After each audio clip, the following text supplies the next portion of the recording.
Yes, y'all, it's going down right now. Episode 78 of the 22 Shots of Moodz and Horror podcast is coming at you live. I am your host, the man from the foreign land of Canada, Moodz 616. And of course, I've always got my homie right in front of me on the Skype screen, the homie Pennsylvania horror pusher Double Shot J, also known as JP. What is going on, homie? Hey, what up, man? We are back once again. Just right 1 week after the other one, but we had a little bit of a scare because I thought that I wasn't going to be able to record the show today. And actually yesterday, was it yesterday that I texted you and said that? Yeah, you did actually. Yeah, right in the Okay. morning time. So I texted you and I was like, hey, I don't think I'm going to be able to do the show. Can you do it here? No. Can you do it here? No. Well, I can't do it here. So can you do it here? No, I can't do it there either. And then last sort of, I guess it wasn't the final hour, but last night I had said that I could do it. But apparently I kind of messed you up because you were like, oh, I guess I'm not doing the show. I guess I don't have to watch these Henenlotter films since I've been putting them off all week. And then I'm like, yeah, we're doing it. So you had to marathon the 3 films last night, huh? Yeah, I did actually. I mean, I had such a busy week, man.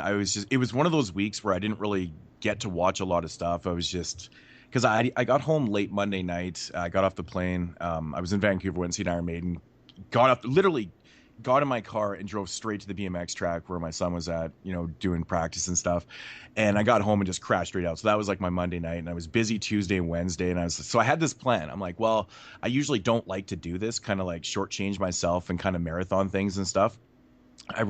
That's not how I operate. I usually kind of like to spread it out throughout the week. Mm-hmm. And so I'm thinking to myself, I'm like, well, Thursday morning I have to go down, do these finalization papers for the adoption and things like that. And I'm like, okay, so I'll be home by 11 in the morning. I'll watch, one of the films, and then I'll watch 2 after Troy goes to bed later in the night. So I have this plan. And then you text me in the morning while I was at the government building, and you said, pretty much you're not gonna be able to do the show. And I was like, okay, well, that sucks. And then we tried to figure out some shit, and it just was not working. And I was like, okay, well, this is fucking lame. So shit happens. And then and honestly, let's fill them in on this.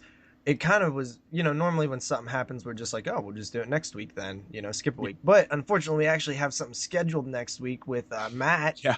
The homie Matt's coming back on the show. We're going to do the Tremors franchise. Yeah, that's right. So it was really going to jack everything up if we couldn't do it. Mm-hmm. So continue.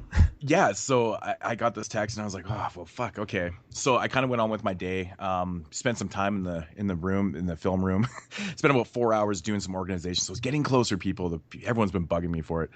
But anyways, so I went and picked him up, did my thing. And then you texted me later on in the night. It was about 7:30 my time when I read the text. And you're like, yeah, the show's back on. I'm like, okay, shit. All right, so I guess I'll pop in Brain Damage and then Frankenhooker. So I had to marathon these. But knowing that they were short anyways, I wasn't worried, and I was done by 12:30 at night, so it wasn't that really a big of a deal. But it's something I generally don't do. I never marathon things like that when I'm doing for the shows. So I like to spread it out because generally we're watching other films too, right? Yeah, so. And one of the worst examples of that, or best examples, I guess, is when I marathoned the 3 Fulci films in one night, which were a little longer.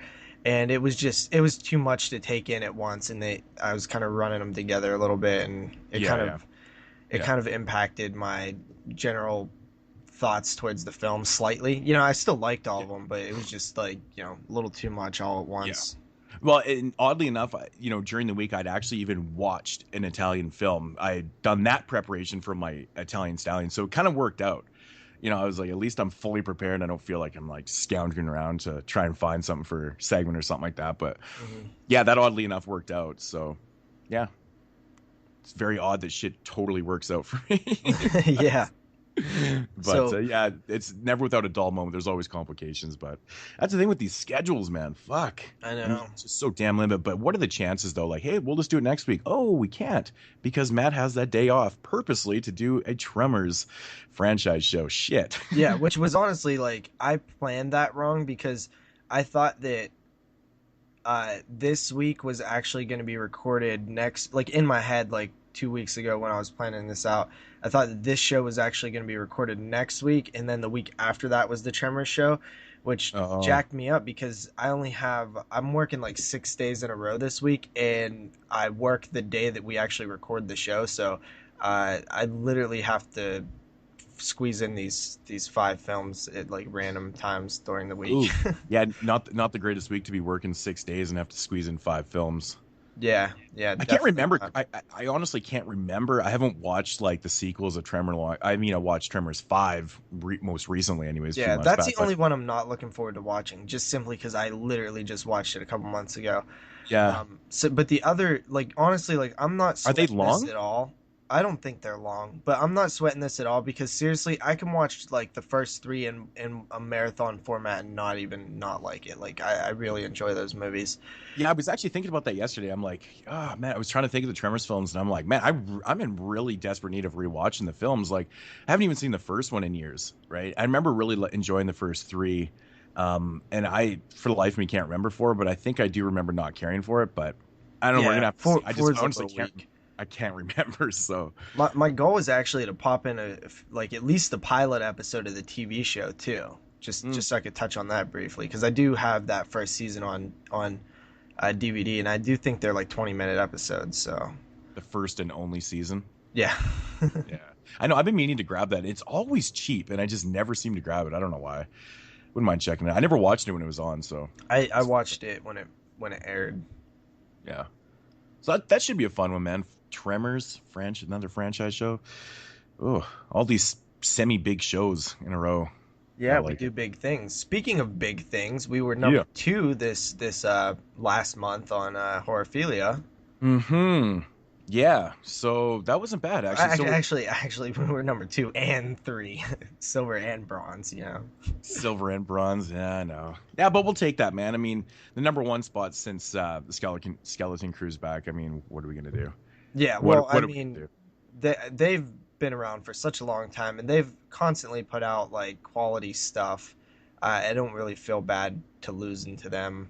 No, no. But you know, we did beat Exploding Heads, which is really what matters.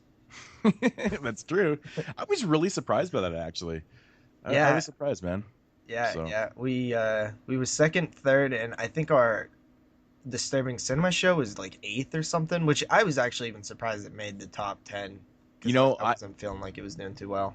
yeah, I was surprised it actually made in there too. I thought for sure it was going to be like the first show since we joined Horrorphilia that wasn't going to make a top 10. But, I mean, I'm sure it might happen eventually. I don't know. But that one right there, just being a new show and people not really, recognizing it and stuff. So it makes sense. But yeah, I'm happy. That was good, man.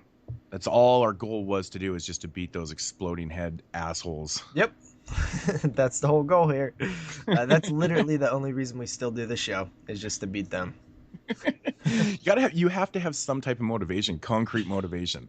Yeah. And that's what it is. This is our staple, man. So Yeah. So you guys can also, definitely check out horrorphilia.com. There's plenty of great shows on there, such as ours and such as the Exploding Head, Skeleton Crew. yeah. And one that I really like now, and we ran a promo on this show for that show, is the ABCs of Hidden Horror, also featuring Dave Z. Which is funny because Dave Z's in like 4 of the top 10 How does that guy do shows. so many damn shows? I know, it's like Because he's in the Skeleton Crew. He was in our show that made the number 2 spot. He was in all the Exploding Heads and the ABCs of Hidden Horror. I think he also does evil episodes every once in a while. So, I mean, that guy gets around. does get around, man. That guy must have a huge head. His ego is just inflated his head. It's like every month that Jason posts the top 10, he's just like, yep, that's my show. That's my show. I can just see him just kind of looking at it going, yep, I'm number 2 through 9. Yep. I know.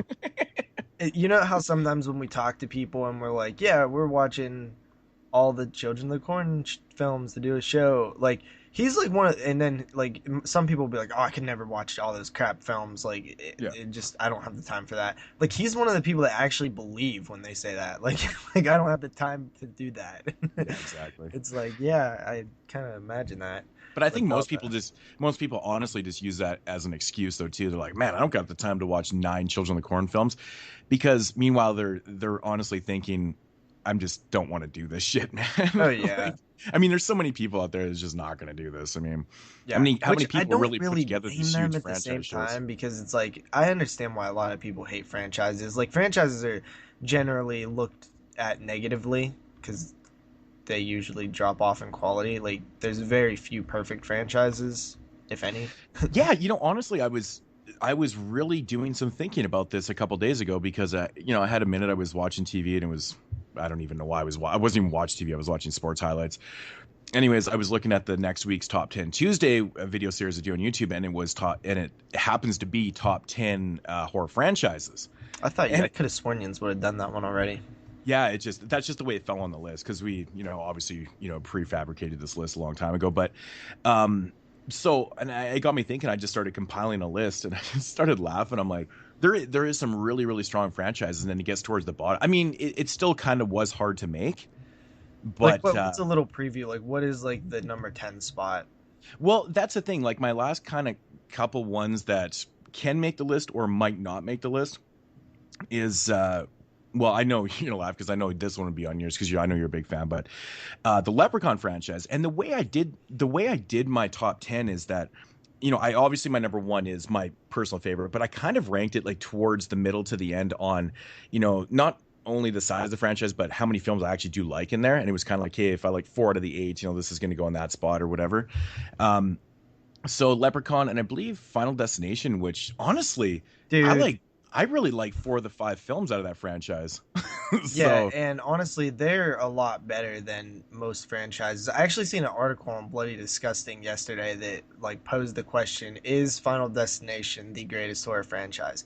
Which obviously it's not, but I didn't even read no. the article, but I'm curious like what his argument is. Well, the funny thing about the Final Destination franchise is simply the fact that it has a very high percentage of good films. And, for me, and I know this is blasphemy to a lot of, horror fans out there, and this seems to be more likely everyone's favorite franchise. I mean, more people seem to kind of lean towards the Halloween franchise than the other ones.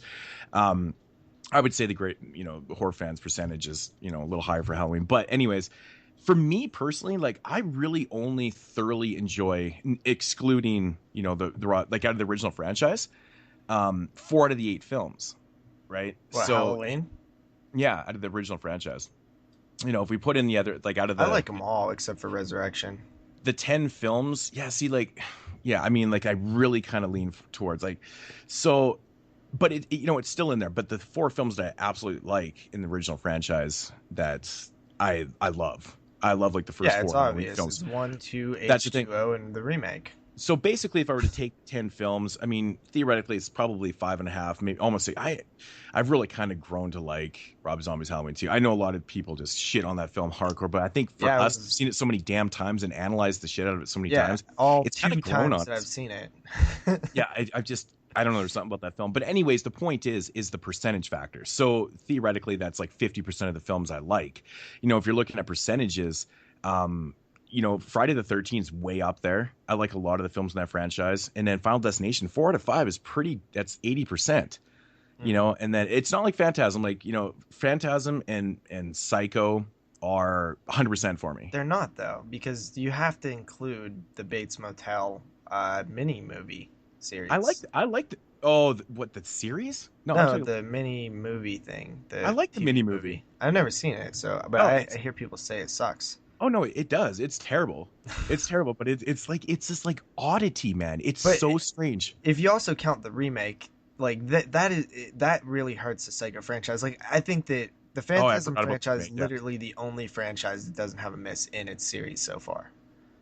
Phantasm. Yeah, Yeah, I mean, I actually forgot about the remake for a minute for the Psycho, but the Psycho everybody does franchise is because pretty it solid. doesn't Yeah, matter. It's I know. garbage. It's almost It's like you just want so to forget forgettable. about it. And in partially, I mean, I know we've talked about this many times in the past, but I am so worried for Phantasm 5. I just don't want it to suck. it'll you know, it'll break the franchise. it's gonna like disrupt this whole like percentage.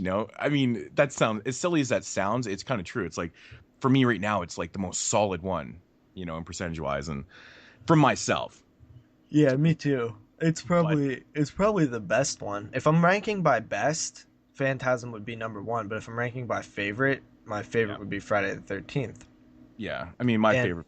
franchise. Everyone, it's not a mystery. It's Nightmare on Elm Street, but oddly enough, Yeah. and it has one film Oddly in that enough, the franchise I percentage hate. probably isn't that good. Well, no, the thing is, as much as I shit on part two, like I don't, it's not my favorite film. It's very, very low on my, if I were to rank the franchise. I don't hate that film by any means.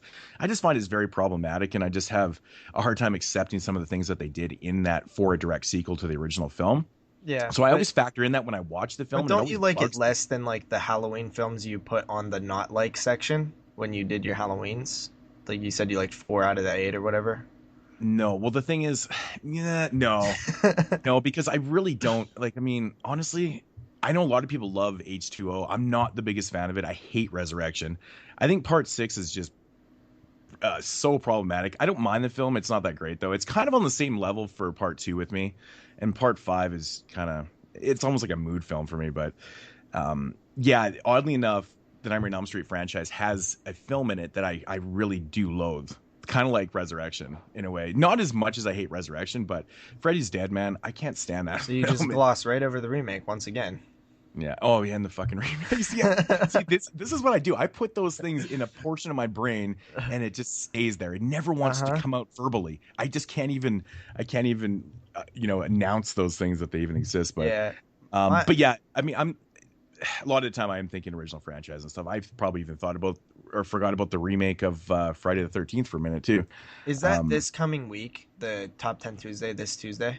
It is actually, yeah. I might Yeah, actually hop on board with that one because I've been wanting to get back into the Top 10 Tuesdays, and this one would be fun for me because honestly it wouldn't be that hard for me to do. But I'm just thinking of all the franchises right now. Like you got like obviously ones that are not even close to making it, like Silent Night, Deadly Night, and but Howling.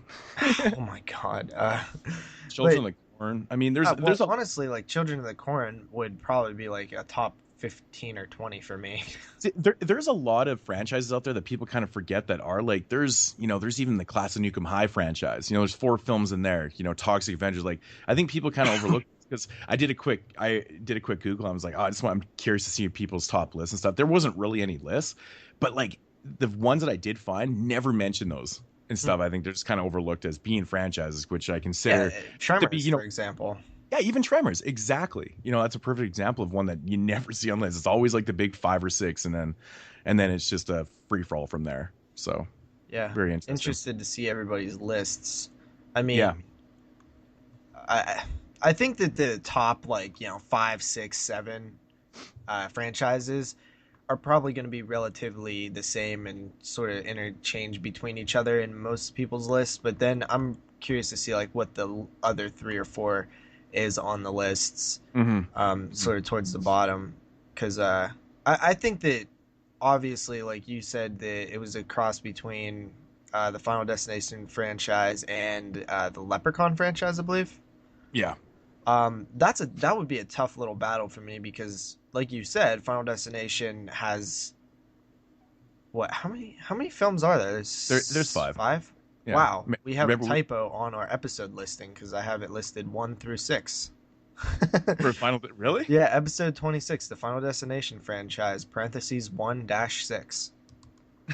That's I never noticed.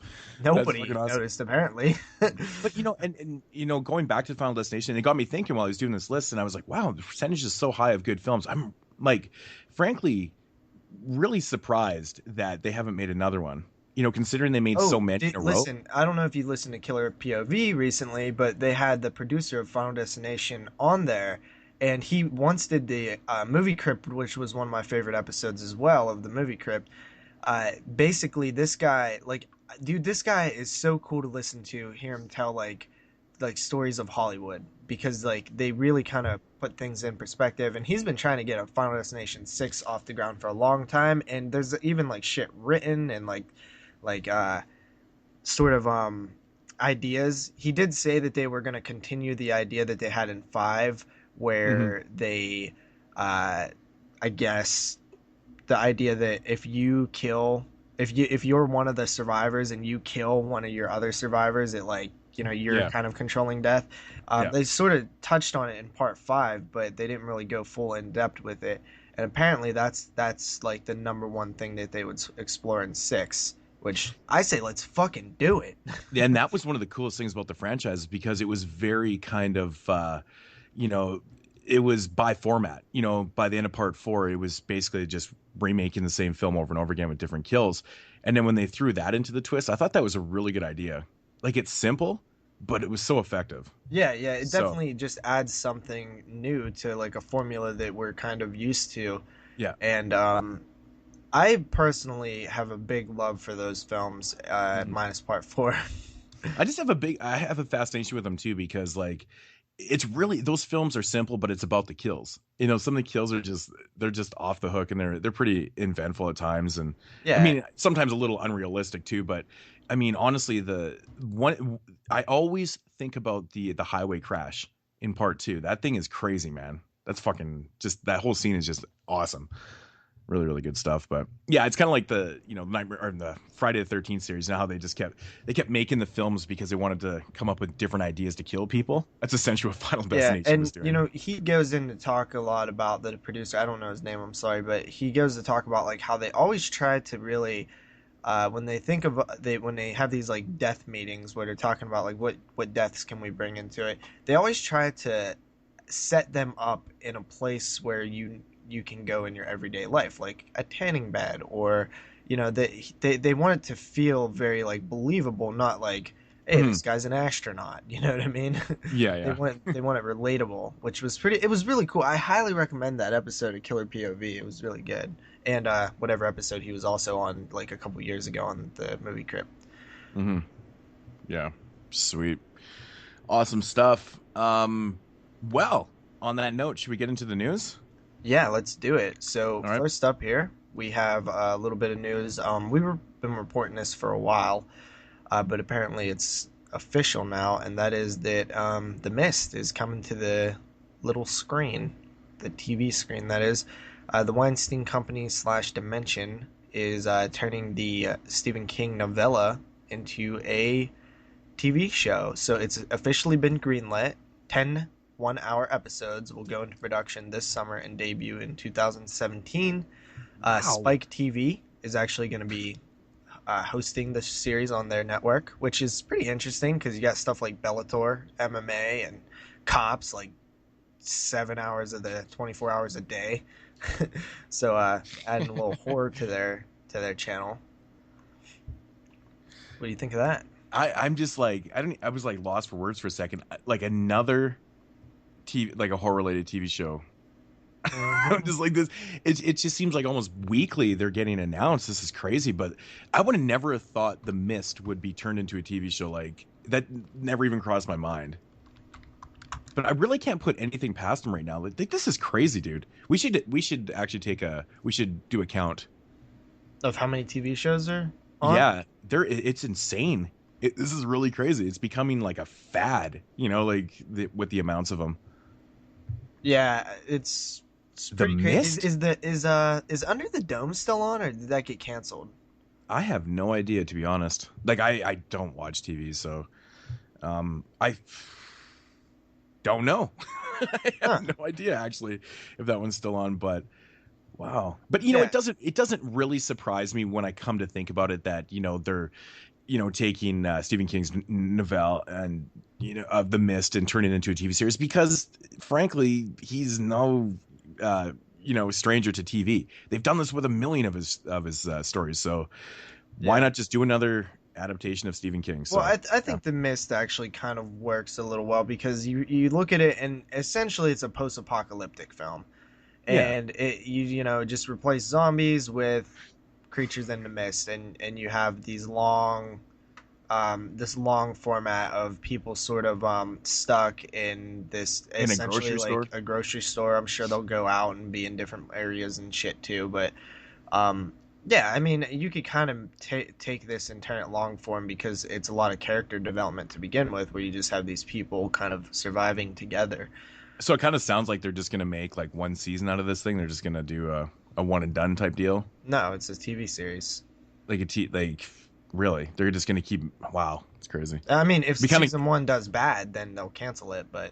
It'd be kind of cool if they ended the whole series like the way the movie ended. Yeah. on because it would be shocking. I'd be like, wow, they regular actually, wow. TV. Yeah, that would I be think that that'd be pretty crazy. I think it'd be more shocking than the actual visual of what you're seeing. It's like, wow, they didn't hold back on that. That's awesome. All Good right. shit. So next up here, we got some interesting news. The now, that's right, I said now, franchise, that's right, I said franchise of Insidious. And what do we Wow. know about franchises that once they hit, well, they're At trilogies, but then part once they hit 4. four, they become a franchise. So Insidious Chapter 4 has been announced. And that is really, really cool, in my opinion, because I Mhm. was not tired with Insidious, and the third film actually did surprise me because I didn't expect to even like it. And I gave it like a solid 7 out of 10. And I still I still haven't seen it, man. yeah, it's honestly like sort of almost like a spin-offy type thing where it's just like Hmm. now they're just becoming like cool story. Like it was still tied into the original film, but it almost feels like these are chapters. Like literally, like it's a good way of calling it chapter whatever, chapter Yeah. 4 because they do feel like these little one-off stories now, and I'm down with that. Like it's pretty cool actually.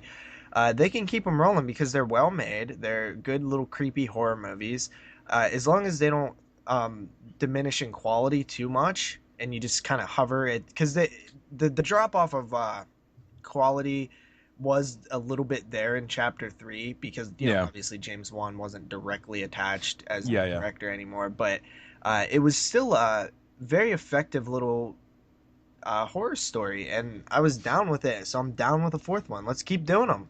They're not boring to me. They're You know, not if they getting old. keep if they keep kind of, having them somewhat related to, like, the original story, it's, like you said, it's just a branch off. It's just another chapter of, something related to the first film. I think that's the way to go with these. I think, in franchises like the Amityville Horror, and it's just lost all the films have just lost their credibility because they're Amityville films in name only, right? So I think as a fan, like, I love to see some type of relatable material to, like, original material. Yep. And I think that's what really does make it work. And if they continue along this line, man, like, I mean, I remember when Insidious 2 first came out, I said, wow, I think this might be another I think we even talked about it on the show. Yeah. I'm pretty sure we brought it up, and I said, yeah, I think this is going to turn into a franchise. And here we are a couple years later talking about the Insidious franchise. That's pretty interesting. But that's cool, man. I think to keep it intriguing for myself, anyways. I love that kind of, always little hints and little specks of source material and stuff Well, like well, that. don't So get me wrong. The third film has like like it's very connected to the first two. It's yeah, yeah, just yeah. they're not the same. It's not following the same family still. It doesn't Um, have to, as long as there is something that's relatable that yeah, keeps me intrigued. Like, if they like can Lynn just always Shay kind of put a spin. perhaps. Yeah, if they take one of the characters and they kind of spin off from there, but it somehow relates back, and like, oh, that's really cool how that kind of relates, shit like that. See, that's what makes it intriguing to me. When you watch the Amityville films, you're just like, oh my god, dude, every sequel is just an abomination. It's just horrible. They're just horrible. Yeah. So yeah. So, Insidious Chapter 4, it looks like it's happening. I mean, the third film made $100 million worldwide, which apparently is really big for a third film. So, I mean, Wow. why the hell not? This is a nice little franchise. Like, I like all three of them. Hmm. So, and I really like the first one. This is like one of my favorite films of the last like 5-10 years. Yeah, I know part 2 was kind of ruined for you a little bit, but Yeah. because remember when there was so much hype and everything, and I was like, so I didn't check it out at first because I didn't want anything to kind of ruin it for me. I finally got around to watching it one night, and I loved part 2, man. Thought it was great. I was like really drawn in by it, man. I know a lot of people didn't really care for it. It's kind of one of those films that's very split between people, and I was like right on the yes, this was awesome side of that. It really surprised me. I wasn't expecting to like it that much, but All right, so after that, we got a little update on the Predator remake, or I guess it's a sequel, kind of. I don't know. They're just calling it The Predator, which is annoying to me. It's like The Final Destination. So stupid. I hate when they do that. Just call it like Predator 3 or something. Like, because man, you look at the Predator franchise, you have Predator, Predator 2, Alien versus Predator, Alien versus Predator 2, Predators, and now The Predator. yeah, it's super lame. super lame. I'm a big fan of attaching numbers to sequels because it's just it's a definite thing. Yeah, Oh, it's Nightmare on Elm Street Part 4. Okay. and the It's like, worst thing about numbers and sequels is they always seem to take them off the more sequels that they make, which is so stupid because the more sequels there are, the more reason there is to number them. yeah, exactly. That's a good It's point. so stupid, man. Yeah. Um, but I hated that, man. That whole I mean, not only is, you know, the Final Destination, Part 4, the worst one in the franchise, but it's got the stupidest name, like The Final Destination. I remember when that came out, where I was like, yeah, I doubt this is going to be The Final Destination. Just say Final Destination 4. Get over yourselves. Fuck. you know what? I think speaking back to that interview, I'm pretty sure that he said that they knew they had sort of a bad movie, so they figured like the way to sort of try to sell it bigger is to call it The Final Destination. I'm But it's pretty not. sure that's what he said. But it's so lame in itself because it's not like it's hasn't been done before. It's like Friday the 13th, the final chapter. It's basically saying the same thing, Mhm. right? And then, I mean, come on. I mean, you can't stop making Friday films, just like you can't stop technically making Final Destination films. But I don't know. That sucks, man. That he actually admitted that he knew that they had a shitty film. That movie is it's so bad. Yeah. It's so bad. So the director Shane Black was recently interviewed by Collider, and he really it's kind of almost like a non-news thing that Bloody Disgusting reported from Collider. And they said that, well, he said that about Arnold Schwarzenegger's possible return. Basically, he just said that he can't talk about like anything, and then the only thing he does really reveal is that it will be set in present day. Huh. I would like to know if Arnie's gonna be attached to this like more than a cameo or starring. I I just, don't know. in a way, I just don't see why he wouldn't star in it, because it's like Yeah. it seems so obvious. It's like you already did like a turn, like you're obviously like fully back to acting. Like he was mainly in, like he was a main person in Terminator, the new Mhm. Terminator. So it's like, why wouldn't he be like? What else is he gonna do? I know. I guess it all depends on how they write this, and I guess what Arnie's up to or whatever. But I don't know, man. I would like to see him starring and not just have like a cameo. I hate when they like kind of, okay, you go on record saying this is what this is, but we can't really talk about this. We can't really give you any information, but here it is. Yeah. It's like, come on, come on. Yeah, I just want to know if, I mean, then I'll get my excitement up, even though I don't get excited. But seeing Arnie starring in a film, though, is just always kind of fun. So, Yeah, especially I a just Predator film, man. That'd be cool. yeah, I would like that. So after that, we finally have concrete, I guess, confirmation that Tales from the Crypt is a go. So it's literally been greenlit now. Uh, it's happening. Wow. And is it still gonna? Have they announced the official format of the show? Because Well, remember that was still kind of all speculation that they were kind of leaning towards. Oh, maybe it might be an anthology type show, or it might be a American Horror Story type style, one story for a whole season type thing. yeah, I'm not really sure. I didn't really look too far into it, but apparently it will be 10 episodes. And that's I think that's a decent amount of episodes. Like obviously the first season of the original Tales from the Crypt is what it was like 6 episodes. Yeah, I mean It's that was crazy. that It's was like 22 to 24 episodes. yeah, because that was HBO's kind of first show back in like the late '80s, and that was really just a pilot season, right? See if that'll take off and stuff, because how HBO operates. They put a lot of money into shit, and then sometimes they can't finish their series. So, but yeah, 6 episodes, man. So Yeah, so this is actually going to be part of a horror block that TNT is doing, and the first show is obviously Tales from the Crypt, but they also greenlit a pilot for Time of Death, which is supposed to be a anthology season-long series from Global Television for the block. the network has also put in development another project earmarked for the horror franchise Creatures. Uh, Wow. yeah, It so just never ends.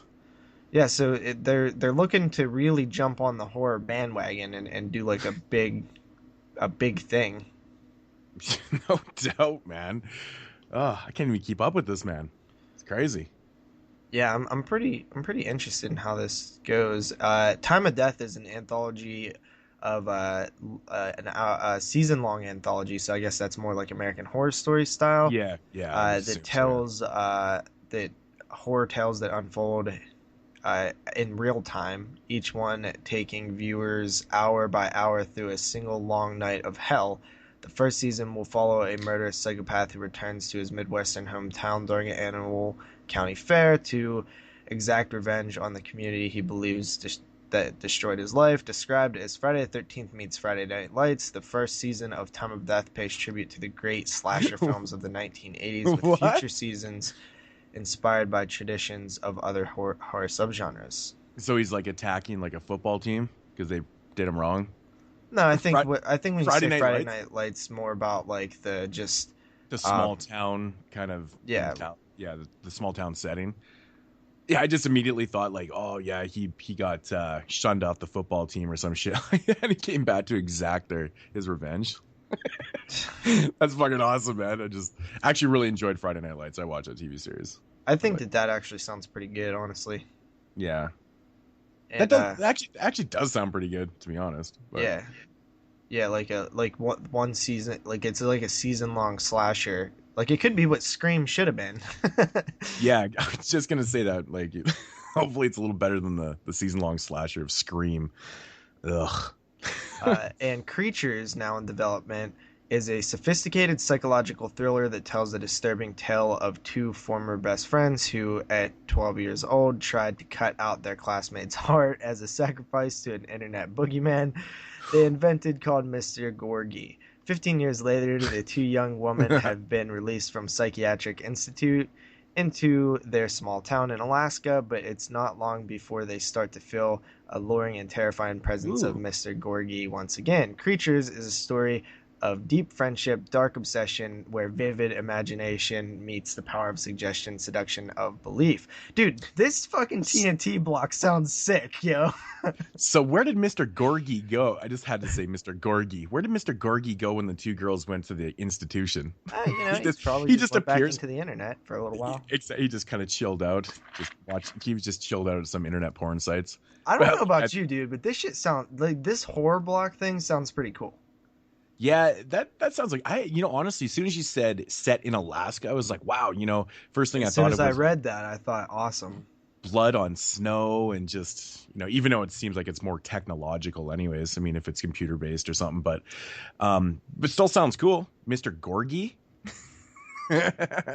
Well, I think that maybe it could be like a Slenderman type thing where, like, yeah, it's an internet story. It's like internet story based, but like it's kind of It probably gets a little like like almost like a physical supernatural. I bet.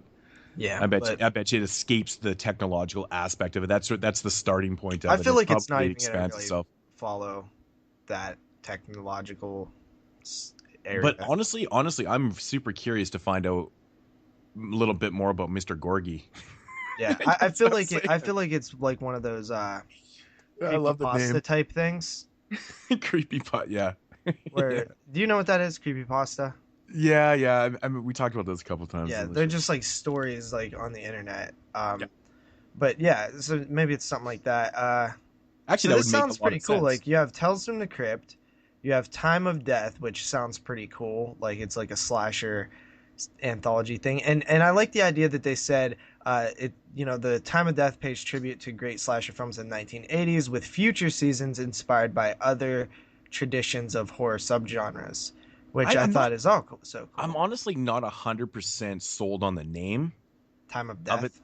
A time is it a time of death or just No, time of death? Time of Death. Time of death. It sounds super super generic. Like that's something I would see scrolling through the TV. Yeah, it's and not. I'd be like, ooh, that's not gonna grab me at all. It doesn't really let you know anything about like that could literally be anything. Yeah, exactly. It could be a fucking CSI show for all we know. Yeah, because like You time know, of it's like death 12:45. or like a hospital based type show like ER time of Yeah, death, fucking 12:13, yeah. But yeah, Cricket that name isn't 12:13. very, it's not very clutching. It doesn't really clutch me, but Yeah, this sounds really cool, man. Like, watching those back to back, if they were good, that's a good night. yeah. You got Tales from the Crypt, Time of Death, and Creatures. Which Creatures doesn't really sound like what it is either.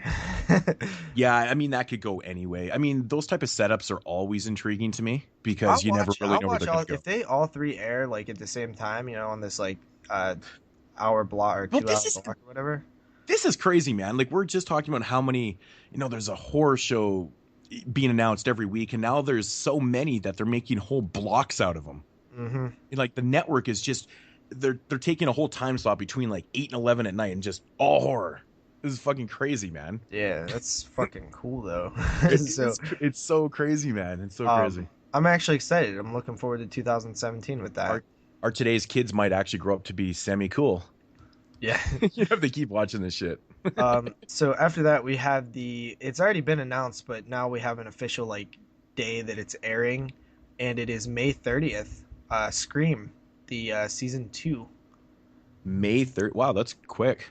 Yeah, Soon. that's really quick. Me and Moodz were talking a little bit before the show how I thought that I was like, yo, when did Scream air the first season? And we didn't know for sure, but we felt around like December-ish. And I was like, you know what, dude? Like, that feels like crazy short, because normally a TV show in 2016, they air 1 year apart. So you have like season 1 in July of 2015, you have season 2 in July, maybe August of 2016. So it's odd that they're back so quick, but I'm actually curious to see what they do with season 2, because from what I understand, season 1 kind of wraps up. It got me thinking just a tiny bit about, the putting them out so quick. I think it's probably due to the fact there's just so much competition now. I think if you're waiting, that whole year period, it's almost like it's forgettable. It's kind of like the music industry. Like, you drop a hot album, you want to get like a new single out like right away. You want to kind of keep in touch with the people and stuff. I think with the amount of shows now, like, you could just as easily go to, the next show, right, and just kind of forget about it. So I think they're trying to pump them out even faster. And unless it's an MTV thing, because I do know, like, there's one show that I do watch on MTV that I've been watching since I was a kid. It's The Challenge. It's like where they take the real world contestants and have them do like a Survivor game show type thing. Yeah. And they do 2 of those a year. Uh-huh. So maybe I just don't know about MTV enough, but maybe that's their MO. Like, that's what I don't know. always do. I just think it's direct competition. I think there's so much genre stuff coming out right now, and they just have to compete. You just got to stay fresh in people's minds. I mean, really, if it was like a year and a half later, how many shows are coming out in that time period? We've just announced, and how many more? Like 3? There's always the next and up and coming thing that people are going to be interested in. If you wait too long, you just kind of miss the boat. All right, I got a third option that it could be. Okay, so I feel like maybe that, let's say that, well, first I feel like I need to know when the first Scream season came out, so I'm going to quickly Google that, because that's absolutely relevant to even our speculation. You know what I mean? I could be wrong, because I believe I watched it in December, but I think it was one of those things I actually watched it when it came we're out. actually really dumb. Our whole arguments are stupid. It came out in June of 15, I think. Is that when when it aired on TV? See, I keep thinking it's a Netflix and original show, because I watched it when it came on Netflix and right away. Yeah, so our complete argument was completely 100% pointless. Not really. If it's coming out like within a year, well, I guess, yeah, whatever. It's essentially a year later. Yeah. So. Okay. It's 1 month earlier. Well, just put it this way. I think more people probably watched it when it's premiered on Netflix than when it was actually airing. Who knows? I don't even know. I don't know. I don't know. I actually don't know anything about Netflix numbers, but I do remember that it did pretty well I think I just It did like 2 million on MTV, I think, or something. If my yeah, I memory think serves me right. actually I remember that actually the first few episodes, and then I think we talked about it, and then they started to dip quite a bit though. No, But I I think think they it's dipped. No, they dipped first. Like the premiere was not good, and then it picked up. oh okay, yeah. But I think the way today's society is, people are so into binge watching. They're just like, well, I watch a couple episodes here and there because when you watch like the first three or four and then I stop, watched 4. Hmm. and then and I was like, well, if I'm gonna watch it, I'm just gonna watch it on Netflix, and I just binge watched it. And I mean, that's kind of the consensus with today's uh the way people watch TV shows. It is. So it probably did pretty well on Netflix, I'm assuming, because I don't know, when it got on there, it seemed like more people were kind of talking about it and kind of updating and things like that. So Yeah. who knows? Who knows? Who really knows? I actually was Convenience, man. blown away when it premiered though, because everybody was talking about it when it premiered, and I Yeah. was like, wow, like, am I like the only one who don't like this? Um, Anyway, after that we have Jeepers Creepers 3. The producer actually, so this is I forget what our bet was, but it's kind of in favor of me once again. Uh, Somebody on Twitter said, "Is it true that Jeepers Creepers 3 is still really happening? I know a lot has been going on. I was afraid it was really canceled." It is not canceled, says the producer. Producers are working on domestic distribution deal. Deal. A domestic distribution deal. Yeah. So it's not canceled yet. Huh. So that means that if it's domestic, that means US. So like, they're working on the distribution before they even film this thing? It's usually how it works. It's interesting. I wonder who's going to pick that up. It's very, very interesting. Because considering they've already ran into so many problems in production wise, that's got to hinder these people. They got to look at this, go, well, is this shit even going to get fucking made? Yeah. I don't know. Who knows?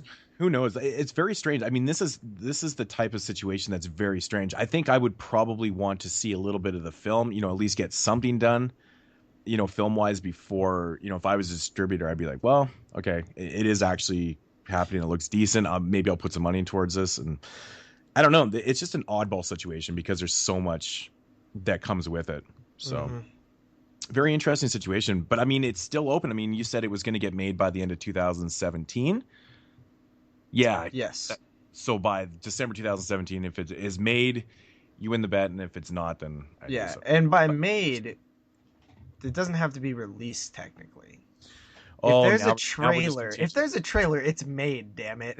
Not necessarily, man. Because I mean, how many trailers get made and then None. What? Like what?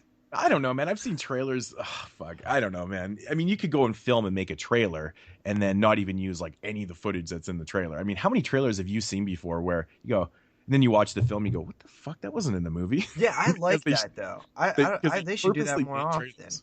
Yeah. I mean, honestly, sometimes it does work better because then you're not actually seeing footage that's in the film.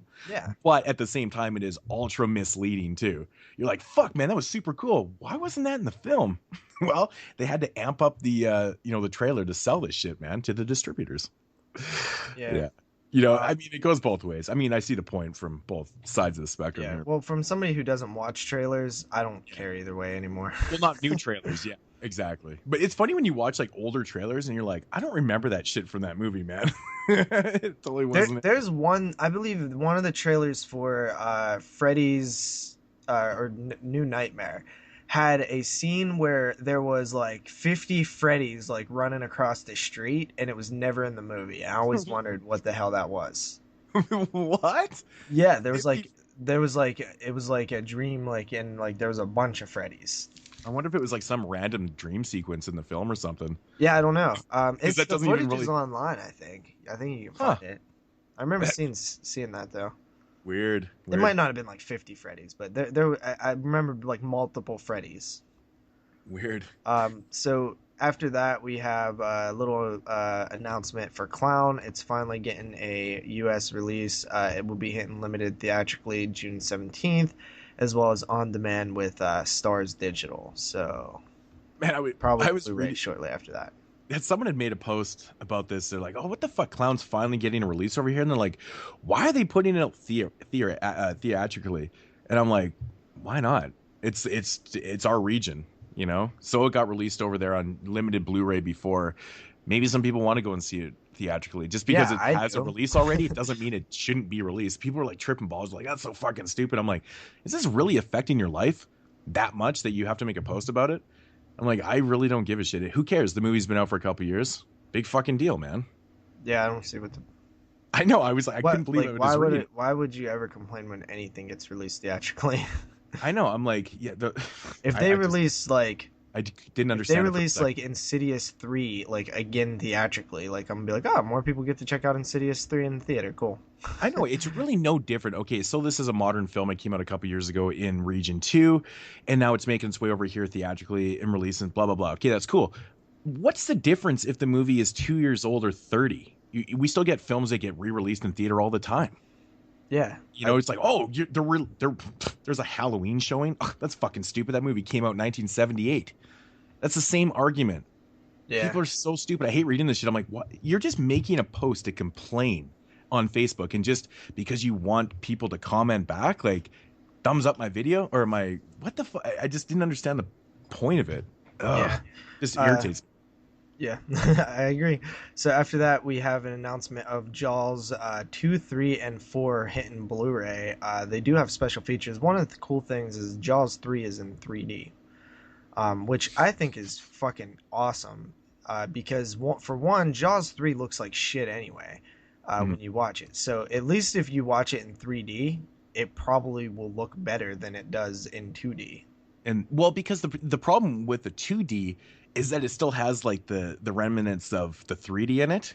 Yeah, You know, they you can never still kind of they never did like two versions. They yeah, just they didn't. So it always kind of looks funny when you're watching it. So yeah, I think the ultimate way to watch Jaws 3D is in 3D, which is like red and blue glasses. I'm assuming that's no. how you. I think that it's not, but I hope that it is. If it's red and blue glasses, I'll seriously buy it. Yeah. If it's Well, like the real 3D that like Friday the 13th 3D, I think I'm just did that one. Or yeah, I'm not really too sure how the no, 3D it was technology works from like older films. You know, like obviously the newer ones they do in like real 3D and stuff. But mhm. I mean, I guess they can. But you know, it would be cool if it wasn't like the red and blue though, just Yeah, because like well, it's like old I school. think they can like I'm pretty sure like they have been doing like some of the older films in that new style. I don't know if they have to do like a completely different thing for them or what, but like I'm pretty sure like what was it, like Phantom of the Opera or something, or Yeah, I guess so. Creature from the Black Lagoon. I That guess so, yeah, totally. Because, you know, I was just thinking back to House of Wax, and you know that Blu-ray right there is, you know, it's the meant new for style. 3D TVs and stuff, right? Yeah, I mean, if this is meant for it, that sucks for me because I don't have a 3D TV. yeah, I'm I not know. really a big fan of 3D, so You like, should but I, be. It's awesome. but honestly, man, I've seen I don't know, probably half a dozen films in the theater in 3D, and every time I leave that theater going, why did I fucking do that, man? I'm always uncomfortable. I'm always adjusting my glasses. I'm getting headaches, and Yeah, I don't know. It's weird. I'm always fidgeting with something. I'm just like having annoyance all around me, and I feel yeah. like it's always taken away from the actual film. And like, I swear, every time I've watched a film, I haven't really enjoyed it, and it's probably due to the fact that the film wasn't, you know, it could have been a good film. I was having issues watching it, so. I think a I, lot of people get distracted by the 3D and like can't really get into the movie. I understand the headache thing because it can happen to me, but it's usually if I'm not feeling good already. I think that that's a very interesting thing that some people get headaches from it because I know that some people get headaches from found footage films. And mm. I always just feel like y'all are watching them differently, or y'all just like kind of have something it's like a distraction which is giving you a headache or something. Like I don't know the science behind it, but I think there's probably a way to watch it where you don't get a headache. Well, I don't know, man. I think it just depends on the person, man. Because like, you know, I went to the cinema and seen 3D films.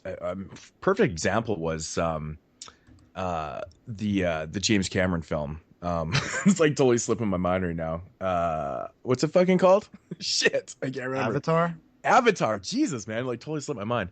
But I mean, you know, the movie is long. It's like 3 hours long, but there was four of us that went. It was me and the wife, and I went with my parents, and my dad really wanted to see it. And you know, it's funny. Three of us out of the four got like severe headaches watching that film. And I've talked to other people too, and I'm like, well, maybe it was the length of the film and it was just, too much strain on the eyes. There probably is a certain way of watching it, but I mean, it's pretty hard not to focus on shit that's coming in at you and stuff. So I think it's more of just the way you do watch it, probably. Like, because You know, I did read somewhere but that found like a footage lot don't of give you times headaches. people go cross-eyed. I don't Like, have that. No, that doesn't happen to me. And it's funny because found footage films don't really give me headaches either. Like, I yeah, mean, but I feel like the people that they do give headaches to are like they're watching it in a way where the movement is actually like fucking with their eyes too much, and it's giving them like a headache. Like, yeah, I don't know. I just kind of maybe because they're following it too much. Like if you're yeah, watching that's what shaky I'm cam saying. Like scenes their and eyes are like you're following the camera too much. Where I'm yeah, just kind of looking at it as like a from like a like it's basically like almost the same effect as if you sit too close to the TV screen. Mhm. Well, I mean, there's a certain way of watching lots of different films. It's like watching a subtitle film. There's a certain way of reading the subtitles and still watching the screen. Yeah, You like just have, you newer just, feels. yeah, you just have to kind of figure it out. And I know some people that, they've openly admitted they don't watch subtitle films because they find themselves reading the subtitles and they miss everything on the screen. And I'm like, well, there is a certain way of doing this. Hmm. And, that could be partially the reason. They're like, yeah, I'm always getting frustrated. I'm getting headaches. I'm going back and forth. I'm losing my eyes and stuff. And that's probably what happens with found footage. I mean, the only film I think that was kind of a little rough on me when I first watched it, and I think it was because I might have not been feeling good when I first watched it, but was Cloverfield. When I first watched that film, I was already kind of in a weird state, and it was kind of rough on me because that one's really, really fucking shaky cam. But I mean, I seen the Blair Witch in the theater at the cinema, and it didn't bother me one bit. Yeah. And See, that was one of the very first experiences I've ever seen with a found footage film. I mean, of that kind. I mean, obviously, I didn't see Cannibal Holocaust or any of that type of things, but it didn't bother me. I Never had. don't get bothered in the slightest. But back on the 3D thing, I do think that new style of 3D I had a 3D TV, I would really enjoy it. Because I don't like 3D when it's all popular and everything's 3D because it annoys me.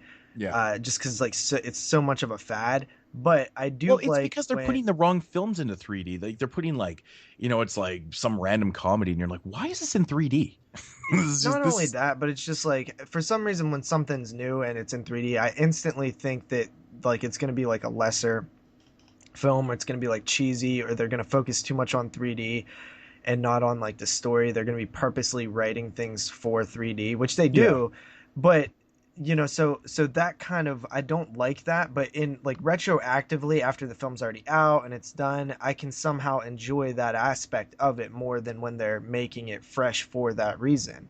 Yeah. It's kind of a weird concept, but it's how I usually feel. And I've kind of embraced 3D over the years. I used to hate it, but like I think it's pretty cool, honestly. Like I seen Chainsaw in 3D, it was fun. The new 3D doesn't even come close to giving me a headache, dude. It's the red and green is what can do it to me. But that new Oh style yeah. with the clear glasses, Yeah. I could watch shit like that all day probably. Yeah. I don't know, man. It's funny because when I first see a film get announced as like, oh, it's in 3D, the first thing I think of is I hope we get it in 2D also. It's like always the first thing I say.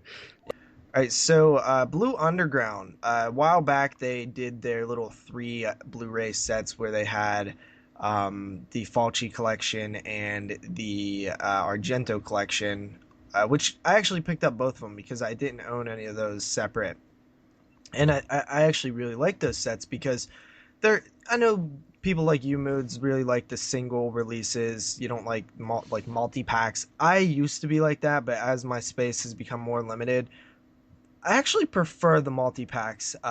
Some of them are done better than others. Some, everything's crammed on one disc. Other times, like there's individual discs with individual art for each title, Yeah. and other times, it could be done even worse or even better.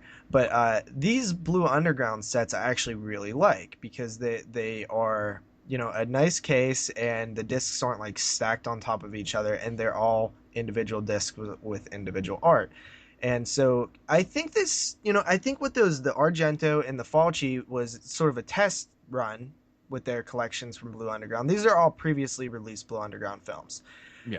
So now I think that we could probably see a lot of Blue Underground's titles get released like this. Bet me they don't do like a slasher collection next. So this one is the Killer Thrillers collection, and it features Baba Yaga, Night Train Murders, and Strip Nude for Your Killer.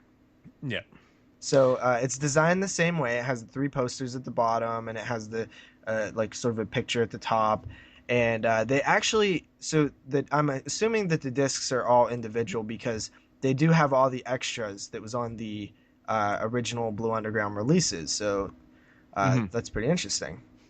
Yeah, I know they tested the waters with see how those 3 packs would sell when they started re-releasing all the films on. Remember the DVD 3 packs that they came out with? There Yeah, I was like do. the midnight. I think they call them like midnight whatever releases, but they released probably like 10 or 12 of those, and they were really cheap. It was a for the people that didn't have the films, it was a really cheap way of gathering up a good part of their collection because they were cheap, man. Like those things were selling like $12 for 3 movies. That's insane. So that tested the waters, and now they're putting out these Blu-rays, which is cool, but. I'm a huge fan, as everyone knows, of Blue Underground releases. I pretty much have the entire catalog, but I have not grabbed the Blu-rays because I'm just no, I don't need to upgrade, Baba Yaga and Strip Mood for Your Killer and stuff, and I'm happy with the DVDs. But for someone that doesn't have them, these are probably great. What's the value on that? I'm assuming it'll probably come in at about $23 at first. The list price is 20 or 39.98, which we Yeah, all know is not going to stay. yeah. So once it becomes release, it'll go down. You'll probably be able to get it for about 20, and that to me this is Blu-ray valuable set, that's because good. Yeah, I don't have very many Blue Undergrounds, and I'm actually just starting my Blue Underground collection essentially yeah. because I don't know how many I owned beforehand, but now, just in the past couple months, maybe a year, I got the Fulci and Argento collection. So that's 6 Blue Underground films right there. I just picked up Uncle Sam and the Stendhal Syndrome. Hmm. And then I ordered today, I was telling Moodz earlier, Dead and Buried and Living Dead at Manchester Morgue. Yeah. And now I'll Yeah. probably grab this one too because it's great for, like you said, people who don't already own these films, which I didn't own really any, but now I'm starting to wonder if I should slow down on grabbing these individual releases because if they're going to keep doing these like sort of triple packs, Hmm. that might be the way to go. Because like, so couldn't you see them doing like a slasher version or like they have such a big library. I can see them do that because with the I think the Midnight 3 packs that they were releasing, they were kind of theming them out a little bit. I know that some of them were like spaghetti western ones, and then there was not really creature features, but Italian base. They kind of had some type of theme to the 3 packs, so um, they don't really have a lot of slasher films, to be honest, in their catalog. Thinking back, I mean, there's a lot of sleaze and stuff, and uh, yeah, I mean, they have quite a wide range of films. That's what I love about Blue Underground, man. They do really kind of dig in there. But yeah, I mean, these things are obviously selling for them, obviously. See, I didn't think they really were though. Like that's what I was like wondering. They must have, obviously, Well, but I'm like just I didn't assuming. see anybody pick up those Argento collections and Fulci collections really. Oh, the Blu-ray ones. Yeah, I was talking about. See, that's why I thought that they were selling the DVD ones quite well, was because they started with the DVDs and then went to the Blu-ray collections. But I seen quite a few people pick up the Argento and Fulci ones. The problem is with those collections for a lot of collectors is that they probably already had previous Blu-rays of some of the titles, so they just were like, "Well, I'm missing this one. Is it worth grabbing the whole collection just for one film?" Kind of deal. Maybe, maybe not. I don't know. No idea. So Yeah, I don't, you know, I have not seen any of those three films, so I would probably pick up that set. The Baba Yaga is such a strange film. Strip Nude for Your Killer is a is a really really sleazy giallo. It's awesome. There's so much nudity in that one. What's the other film? Oh, Nitrate Murders is on there. Yep, and Strip Yeah, Nude for Your Killer. it's Strip Nude. Yeah, that one is such a great giallo. It's so sleazy, but Nitrate Murders, I love that film. That's a good 3 pack. Baby Yaga is definitely not for everybody. It's a really really strange film. It's a strange, slow, weird film. That's all I'll say about that one. So after that, we have Fear the Walking Dead renewed for a third season, which I don't even think the second season's out yet. So Wow. once again, Walking Dead is like crushing it. The spin-off series is renewed for the third season. That's crazy, man. Yeah. So yeah, not really gonna comment on that too much. And then we have 88 Films. I just thought I'd throw this in there. They announced that they're releasing Body Puzzle, which is 1992 Lamberto Bava directed film. in their Italian collection. Yeah. Yeah, that was kind of a surprise, man. I really like 88 Films, but sometimes they release stuff that has been recently released, like Raro Video released Body Puzzle on DVD, I believe a couple years back. I have the DVD of that, and I was just surprised to hear that, but it's cool, man. I mean, I'm sure the transfer on the Blu-ray is going to be awesome, but big ups to 88, man. They're always releasing some pretty cool titles. Can't go wrong. And Can't go wrong. That's actually kind of a really random title, to be honest, to get released, but it's all good. and finally, we have The Pack, Cabin Fever, and Road Games all coming out from Scream Factory later this summer under their IFC partnership. Yeah, well, what isn't Scream Factory releasing this summer? They have like 20 fucking titles coming out or something. It's like ridiculous. But yeah. Is that it for the news? That is it for the news. Alrighty, so moving along into Mood Swings and the DVD releases, the DVD and Blu-ray releases for April 19th of 2016. And originally I thought there was a lot more coming out on the 19th, but then I realized a lot of the stuff that was coming out on the 19th was Canadian release dates. So a lot of the stuff had been released like last week or the week before in the US. It's just the way it always works. Sometimes we get it on the same days and sometimes we don't. So then I looked at this and I was like, there isn't that much actually coming out. First up here from Scream Factory, of course, we have the Texas Chainsaw Massacre 2 Collector's Edition. Coming out. Very, very, I wouldn't say controversial release, but I remember when this first got announced, I was like, are you kidding me, man? Because I got that, like, the Arrow edition, but this one's pretty cool. It's cooler. I'm still not the hugest fan of the cover art on this. It's better than the Arrow. I actually prefer the Arrow one because it's less busy. But you're wrong. So no, I'm not. I never said it was better. I said I said it was better. Yeah, well, that's your opinion. But I'm not really digging. I don't know who's doing the art for, or who did the art for this one. I know they have a few different artists that work for Scream Factory. Do you know who did the artwork for this one? I do not, but I think it's one of their better arts, honestly. I always find it interesting that you and a couple other people don't like it because it is like the perfect representation of the film. Yeah, the film is really busy. Like it's chaotic. There's all kind of stuff happening. For me, sometimes I don't need that full representation on a film. Like I could just have simple covers that really, one simple cover that always comes to mind that I find is just, it's so effective and it's really simple is the original poster art for Alien.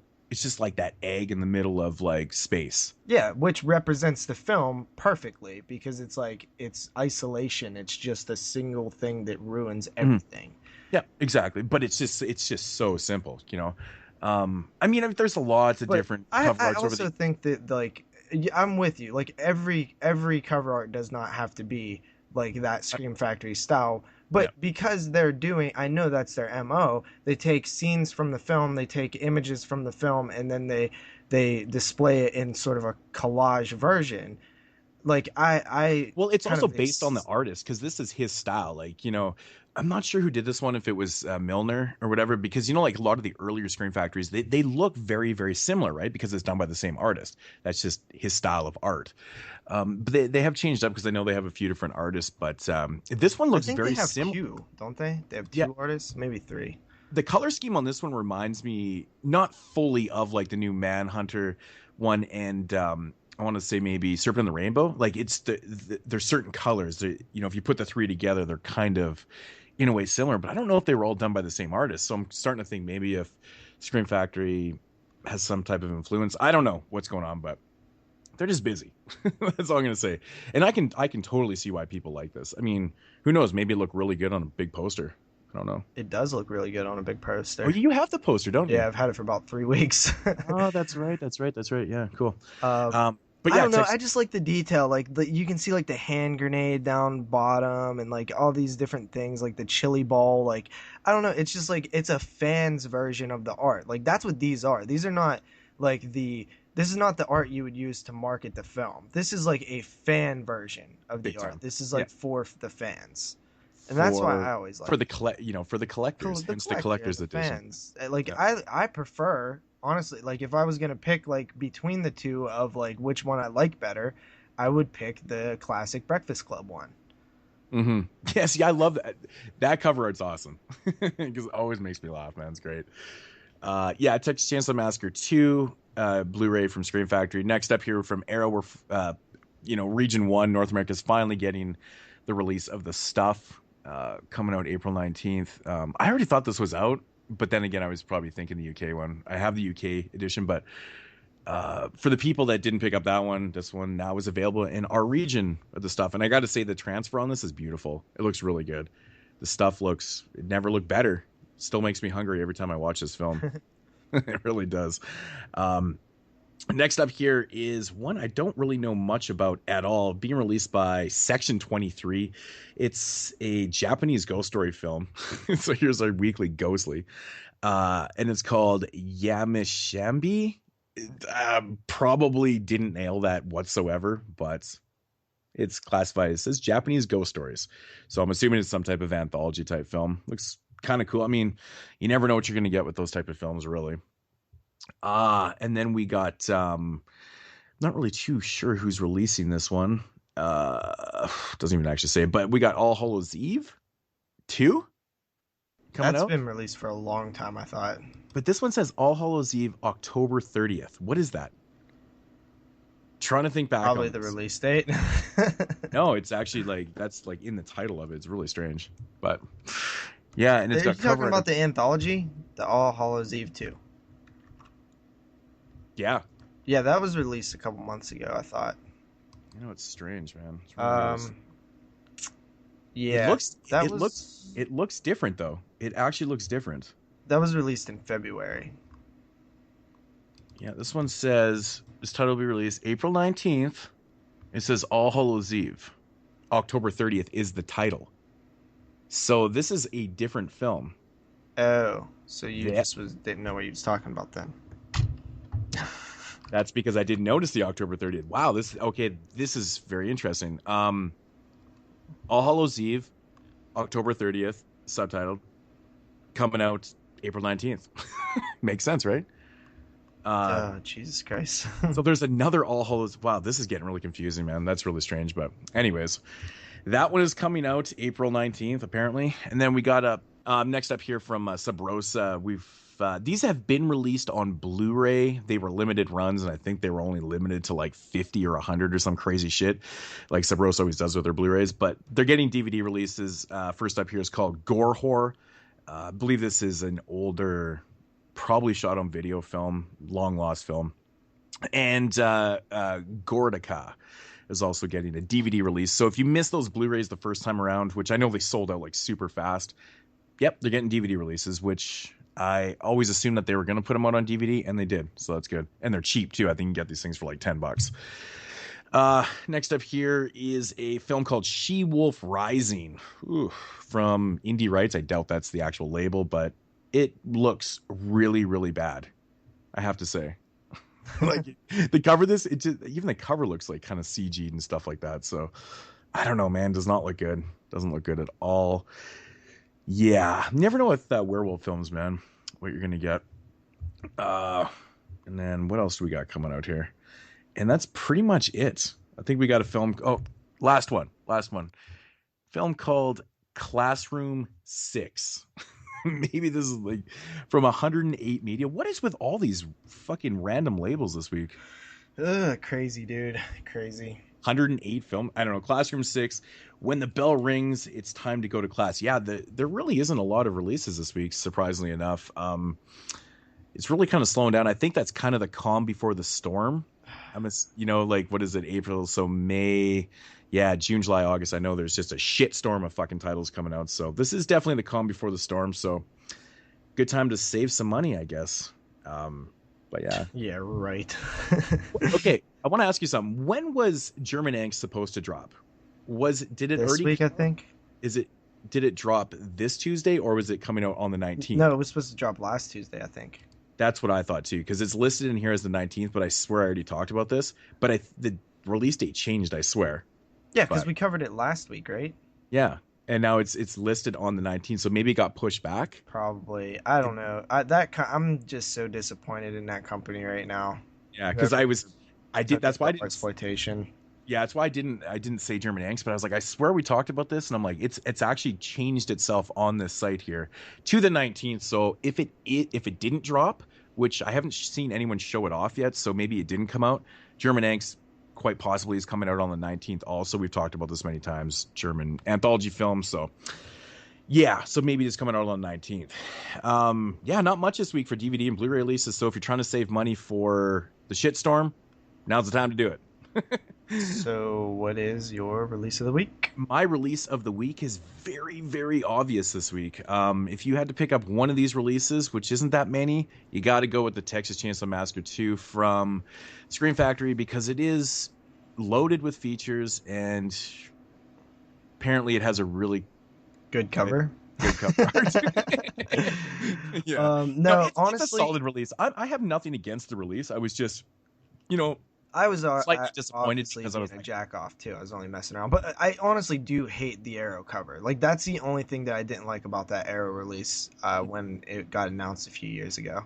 oh no, I'm not. It's definitely not my favorite cover that they've done. Or In general, I really don't like Arrow's covers, for the most part. Like a lot of them are bad, in my opinion. well, honestly, most of the Arrow releases that I buy do switch over to the original cover art, even if I do like the new sanctioned artwork for them, because I'm a big fan of original poster art.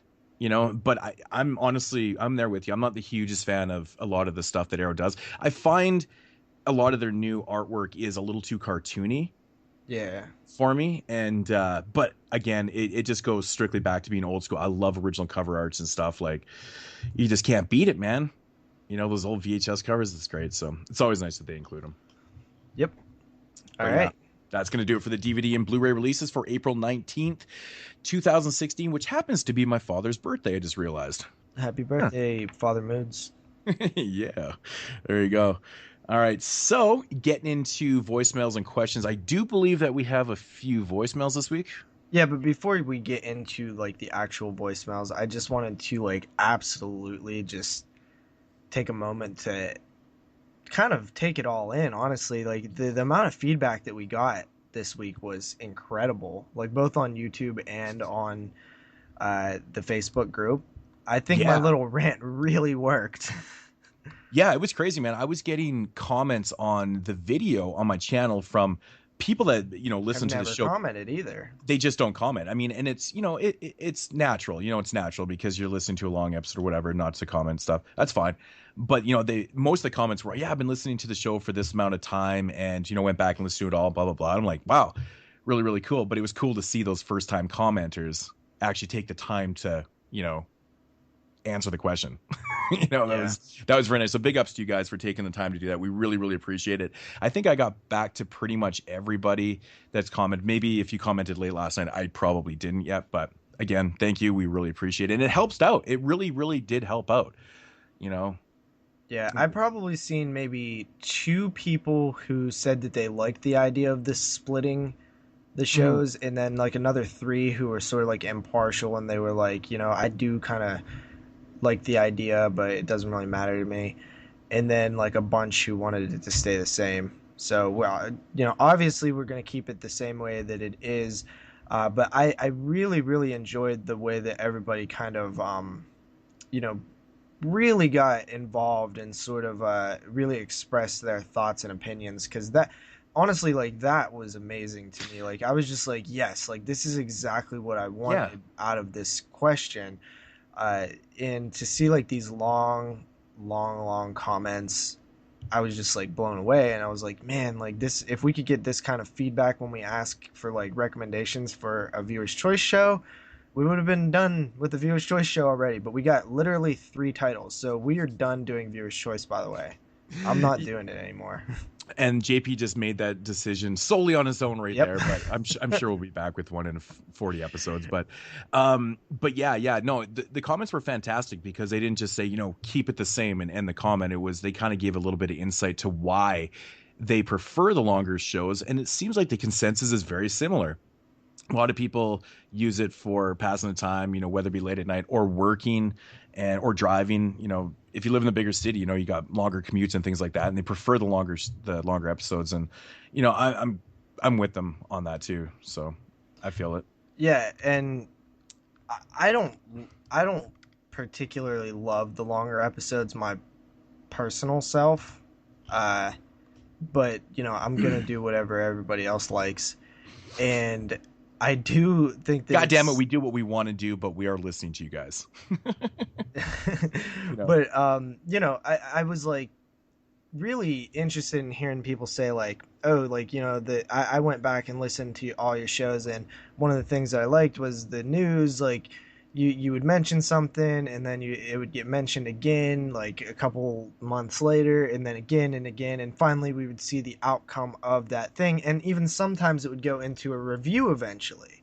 Yeah, and like even when Rob posted his 22 shots of the progression of the news, he said, we talked about digging up the marrow in episode whatever, and then we talked about it again a couple months later, and then I reviewed it, and it's like I like the full circle nature of the show because it really is kind of interesting to think about it that way, where it's like, wow, like it's the complete history from pre-production to a review.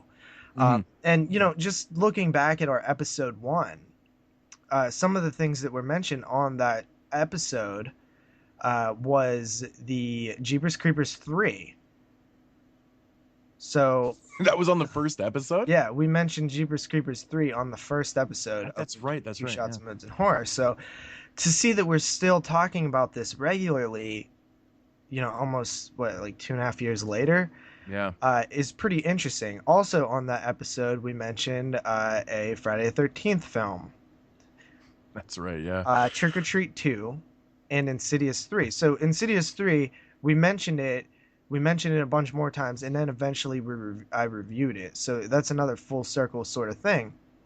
Yeah. And I think that that's really, really neat to sort of see the progression of something from its initial announcement. Something like, say, Tales from the Crypt, for example, which we mentioned probably this is probably the third time we mentioned it. Mm-hmm. And it's, started from its initial announcement now to its green light, and then we'll probably mention it again when it has casting, and then again when it has a trailer, and then again when it comes out. So I do like that, and I like that somebody pointed that out. Kind of made me look at it in a different perspective a little bit. And another thing, I did say that I don't really like other shows that focus heavy on the news. Because I feel like if I'm going back through, it's a little dated and stuff. But then I also forgot to mention that, well, those are other shows. Those are people who maybe aren't, good at doing that. Or, they do it differently. Or, I don't know what people, because I obviously don't listen to our show, right? So maybe... to me, listening to somebody else do it isn't as good as when we do it. Or not to sound too full of ourselves. You know what I mean, though? Like, it could just be done differently. I'm only seeing it from the perspective of listening to somebody else do it. So I don't know what it sounds like when we do it. See, like, I always look forward to doing the news because my biggest thing about it is that we always swing out on some crazy tangents and start talking, but at least it's relative to what we're talking about. And I think it always leads a good conversation. I'm glad that people actually brought that point up too, because that's the way I look at doing the news. I think it's just always, it's like a starting point for, the progression of the show. We're talking about this thing and then it just kind of leads in. Sometimes we go way off. I mean, we've done that in the past and we've apologized, not really, for it. But, I think for the most part, it leads into a lot of good conversations and things. And that's what this is about. This is talk radio. Essentially, this is what this is. We talk on the show. So you need starting points. And I think that's what the news does. And I think it works. Yeah. And that's something that, I always, when I'm listening to other shows, specifically recently, the Exploding Heads Horror Podcast, they go on a lot of tangents. And I got to be honest, like, most of the time, that's my favorite part of what they're talking about. Like, if they're talking about Tales from the Hood and they go off into something else, like, sometimes, like, those are my favorite moments of the show. I am sort of OCD in a way where like sometimes when we do it, I'm just like, oh my god, like this is gonna be a nightmare to like edit or something. But usually, like we had so many technical difficulties this show. Like obviously, the people listening to it right now do not know about those because they're edited out. But like I was about to blow my brains Correction. out. I think we should say you were having some serious Yes, technical it difficulties. actually is all me this episode. But nobody will know a thing because the edit will be nice and smooth. Yeah. It's just one of those things. Every once in a while, you just have like a total shit storm. You just can't get going. Like I think the first hour of the show took fucking 2 hours to get through.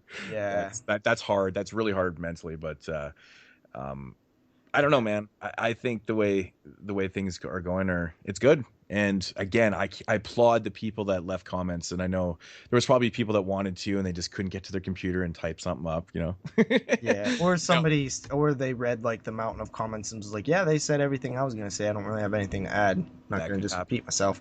But somebody else also mentioned that, that I thought this was funny. He's like, maybe you could just, well, some people actually mentioned moving the news to the end of the show, which people who listen to a long time would know that that's how we originally did it. Yeah. And actually the reason why we moved it to the start of the show is because that was recommended from people that were listening. Like, how about doing that's how it came about, right? I think it was a combination of that, and I was like, well, I want the featured review to be like the main event. You know what I mean? I know we took some feedback, and then we kind of took that and we revamped it. And we're like, well, we did a brainstorm. We're like, well, I think the feature review is kind of, it's the main feature should be last, right? I mean, it's like going to the theater. You watch the previews and then the features. That's the last thing, right? Yeah, so it's kind of the like same the main format. Event. It's so we're like, why not start off the top of the show with news, because it's just news. Like, it is what it is. And I think it fell into place. But also, nicely. If you really think about like, people were saying like, hey, if you listen back and you don't want to hear the news because it's old, you could just skip ahead. It's also the easiest way it's always easier to skip from like the beginning to a certain point than like in the middle, you know what I mean? Like to listen to a part of something, then skip ahead like an hour and then listen to another part. It's easier to skip ahead when it's the first thing. But also somebody also mentioned that like, hey, why don't you just make the news more detailed, like more timestamps?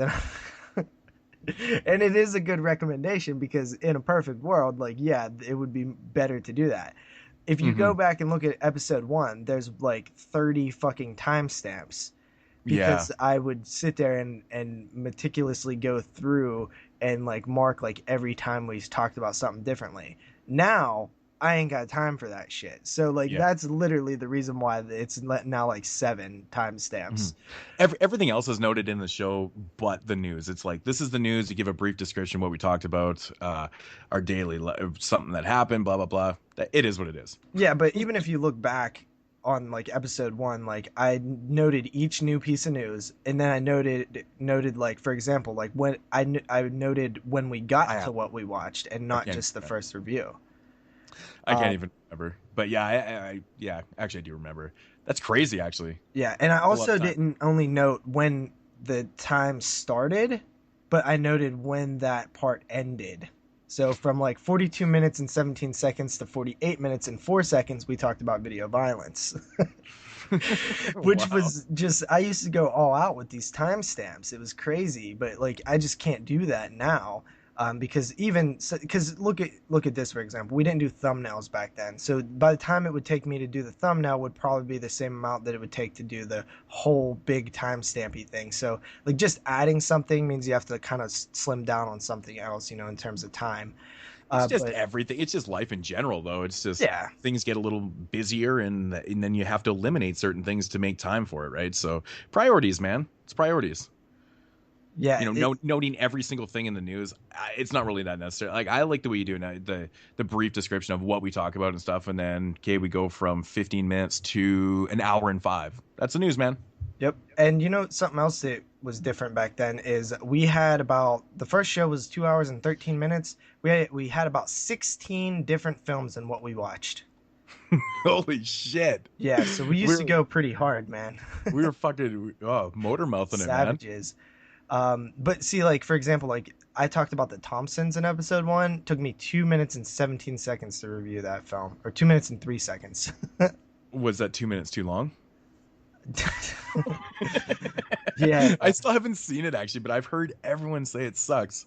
It's yeah. crazy. One of the That's weird things that we did early on was we used to go in order. Like Jeremy would go and discuss like all of his what we watched at one time, and we oh would do yeah. roundtable, which I hated from the very beginning. So basically, we changed the format quite a bit. Yeah, You we know, always change the 70. format. But Yeah, things are always. anyway, I just kind of wanted to thank all you guys for leaving us information and comments and sort of talking about it. That's really, really cool. It definitely, I'll be honest, like coming from me personally, it really kind of motivated me because I got to be honest, like one of the partial reasons why I was bringing up the news is because I didn't like doing it anymore. I haven't even really told Moods. Um, and it was Well, for it's my it's pretty own. it's pretty obvious though, man. I mean, sometimes your tone just speaks for it. I mean, I don't really say anything because maybe I'm like, well, maybe I'll just kind of come out of this funk, and I'm like, sometimes it could be a little bit transparent. I mean, not to be rude or anything, but it's like, I mean, maybe I'll come out of it because I really enjoy doing it. I just didn't want to press the fact of like, kind of making you hate it more.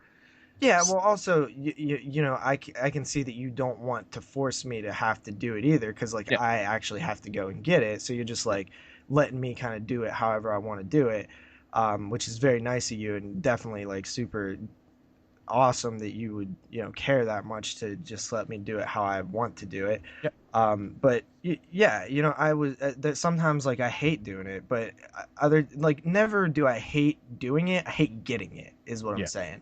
Yeah.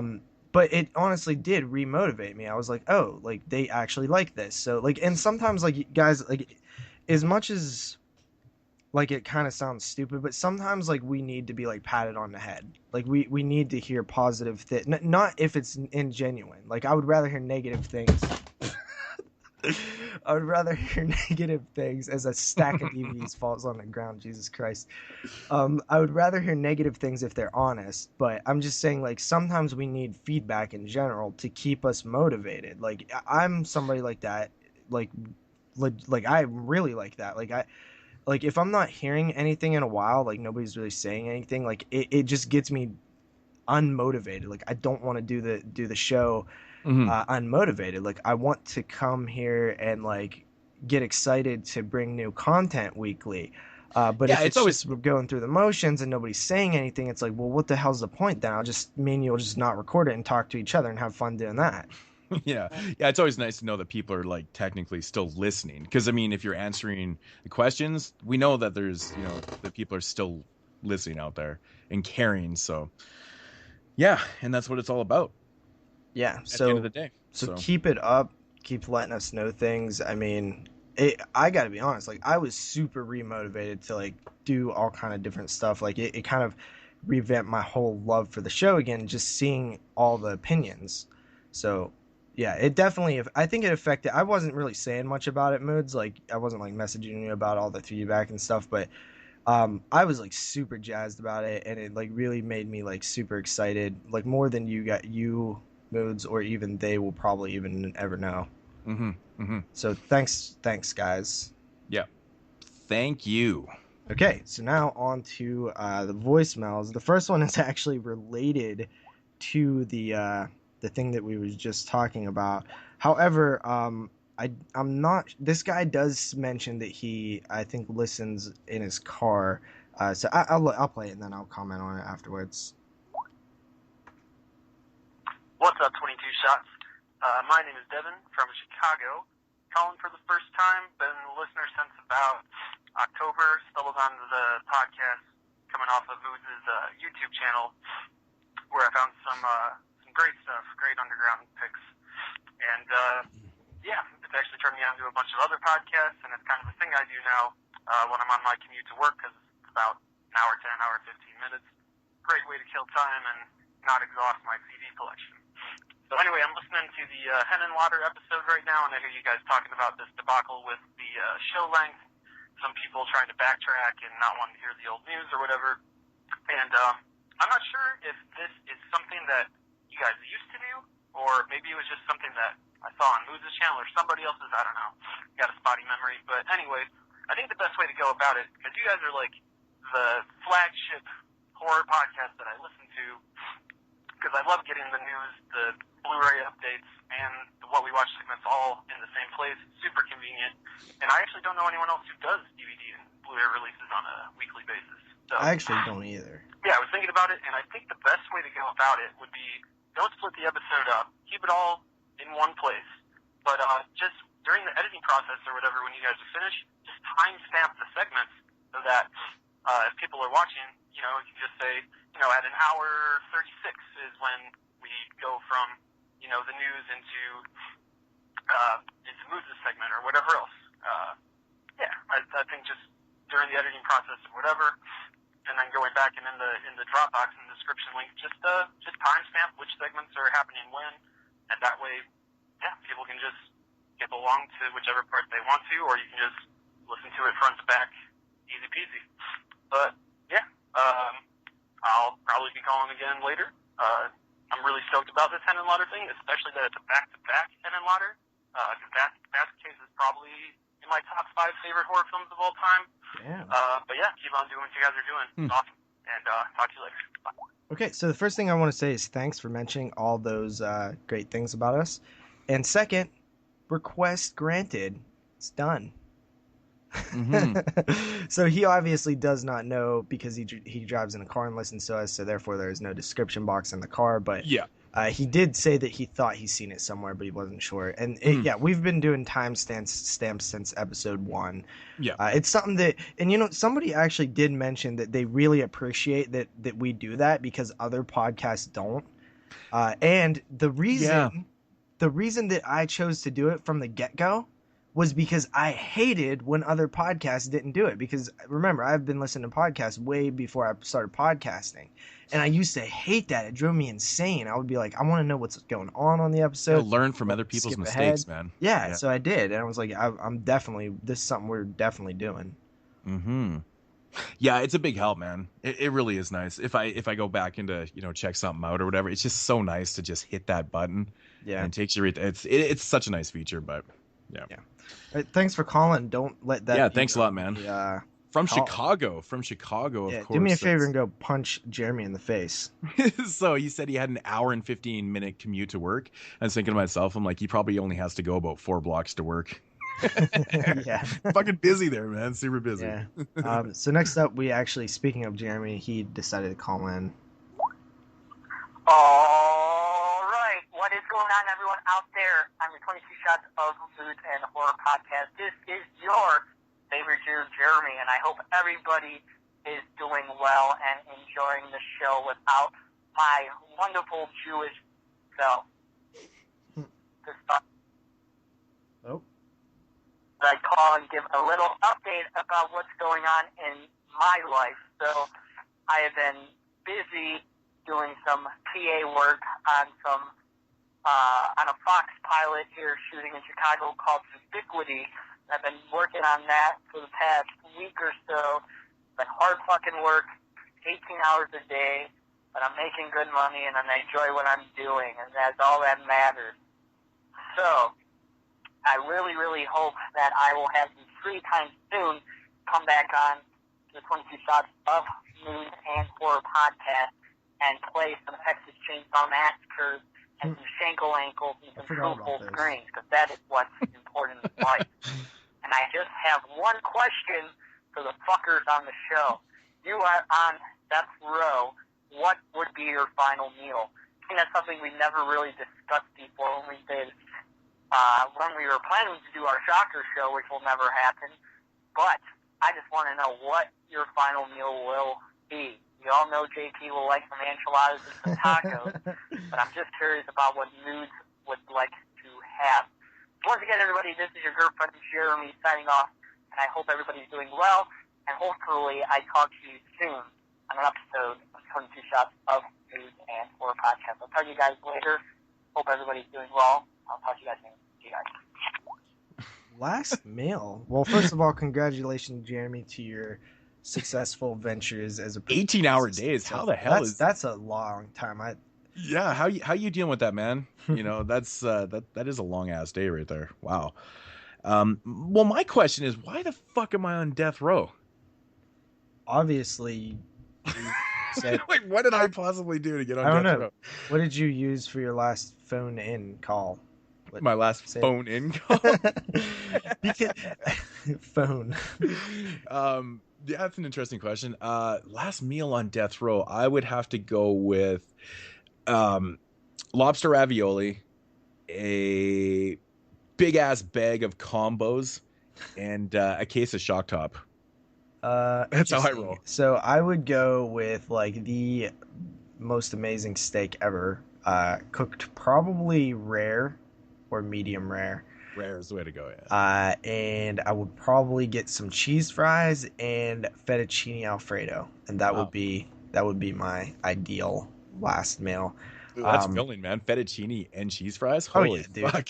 I'm going big, man. Are you kidding me? That's some heavy shit right there. Yeah. So I don't. I mean, I don't really want to be on death row, but if I was, that's what I would choose. Yeah. Yeah, So that's actually a pretty cool question. I've actually. It's funny that he asked that question because I already knew the answer. Like I'd thought about that before. Those were my choices. Wow. Yeah. I honestly never thought of that before. I don't even know why I love lobster ravioli, but yeah, that's a cool question, Jeremy. Thanks for phoning in. Thanks for calling in. Cause Moodz, like you don't car to work, right? Like you drive to work. So like you don't phone, you call. What does a phone do? It calls, right? Am I right here? Shut the fuck You don't up. like plane to Arizona. Like you fly in a Yeah, plane. but that's just different. That's just different. It's not. It's the same thing. Whatever. I did some thinking about this the other day. I'm not even gonna get into this and try and defend the way I use call and phone. I use both, but it's in different scenario. I don't know. It's hard to explain. Okay, But so it does happen. It does happen. That's the point. We got 3 from Rob. So start. Hey guys, Rob from Georgia calling in. Yeah, I'm on the road, so I'm hoping this doesn't break up at all. But I was just thinking while I'm driving here, I'm just thinking, did you guys talk about like an episode or two ago about the Hillside Strangler and whether or not that could go for today's audiences? And Moodz, I'm pretty sure you were like, nah, I really don't think that kind of stuff flies anymore. Well, I was thinking, you guys remember Final Destination, the first one? That bathtub scene, when that kid ended up choking to death, dude, that was pretty brutal. And, that just got me to thinking, maybe, I don't know, quite a strangler, but something to that effect. I wonder if it could be more brutal than we think it could. But I don't know, that was just kind of a thought. Plus, I was just watching something the other day where there's a scene where a guy gets shot in the face, and immediately his eye kind of rolls up, and I don't know, I know he got shot, but that just seems kind of brutal too. I'm sure there's a lot of things that can happen when somebody starts asphyxiating to death. But anyways, I don't know, I just thought I'd throw that out there. The other thing is I'm really digging that John Carpenter commentary on the Thing from Another World. I'm already listened to it once, and I do believe the version that he comments on, Moodz, he refers to it as the Canadian version. It's a rough version, definitely not cleaned up, but it's 3 minutes longer than the regular releases that we generally see, apparently. And anyways, there's a remastered clean cut of the same cut on the other disc, which is kind of cool to listen to. But anyways, man, what an absolutely unbelievable commentary to listen to. If you guys ever get a chance to find that on the UK, you need to really pick that up. I'm just getting a kick out of it.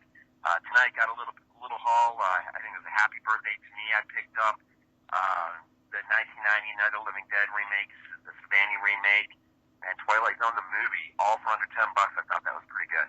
But anyways, I hope you guys have had a good week, and can't wait to hear the new show. All right, out. Thanks for that voicemail, Rob. Yeah, always update. Nice to hear from Rob. All right, here's another one that he left, and this one actually breaks up, so it's a 2-parter. Hey guys, Rob from Georgia.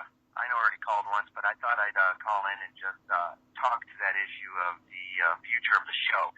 And I think I already put something down underneath the YouTube episode, but you know, in terms of the show, I love the format. I know you guys went back and forth and both had different kind of takes on in terms of length and whatnot. And I know JP said you're a guy that likes to listen to a ton of podcasts, and I know there's probably people like me.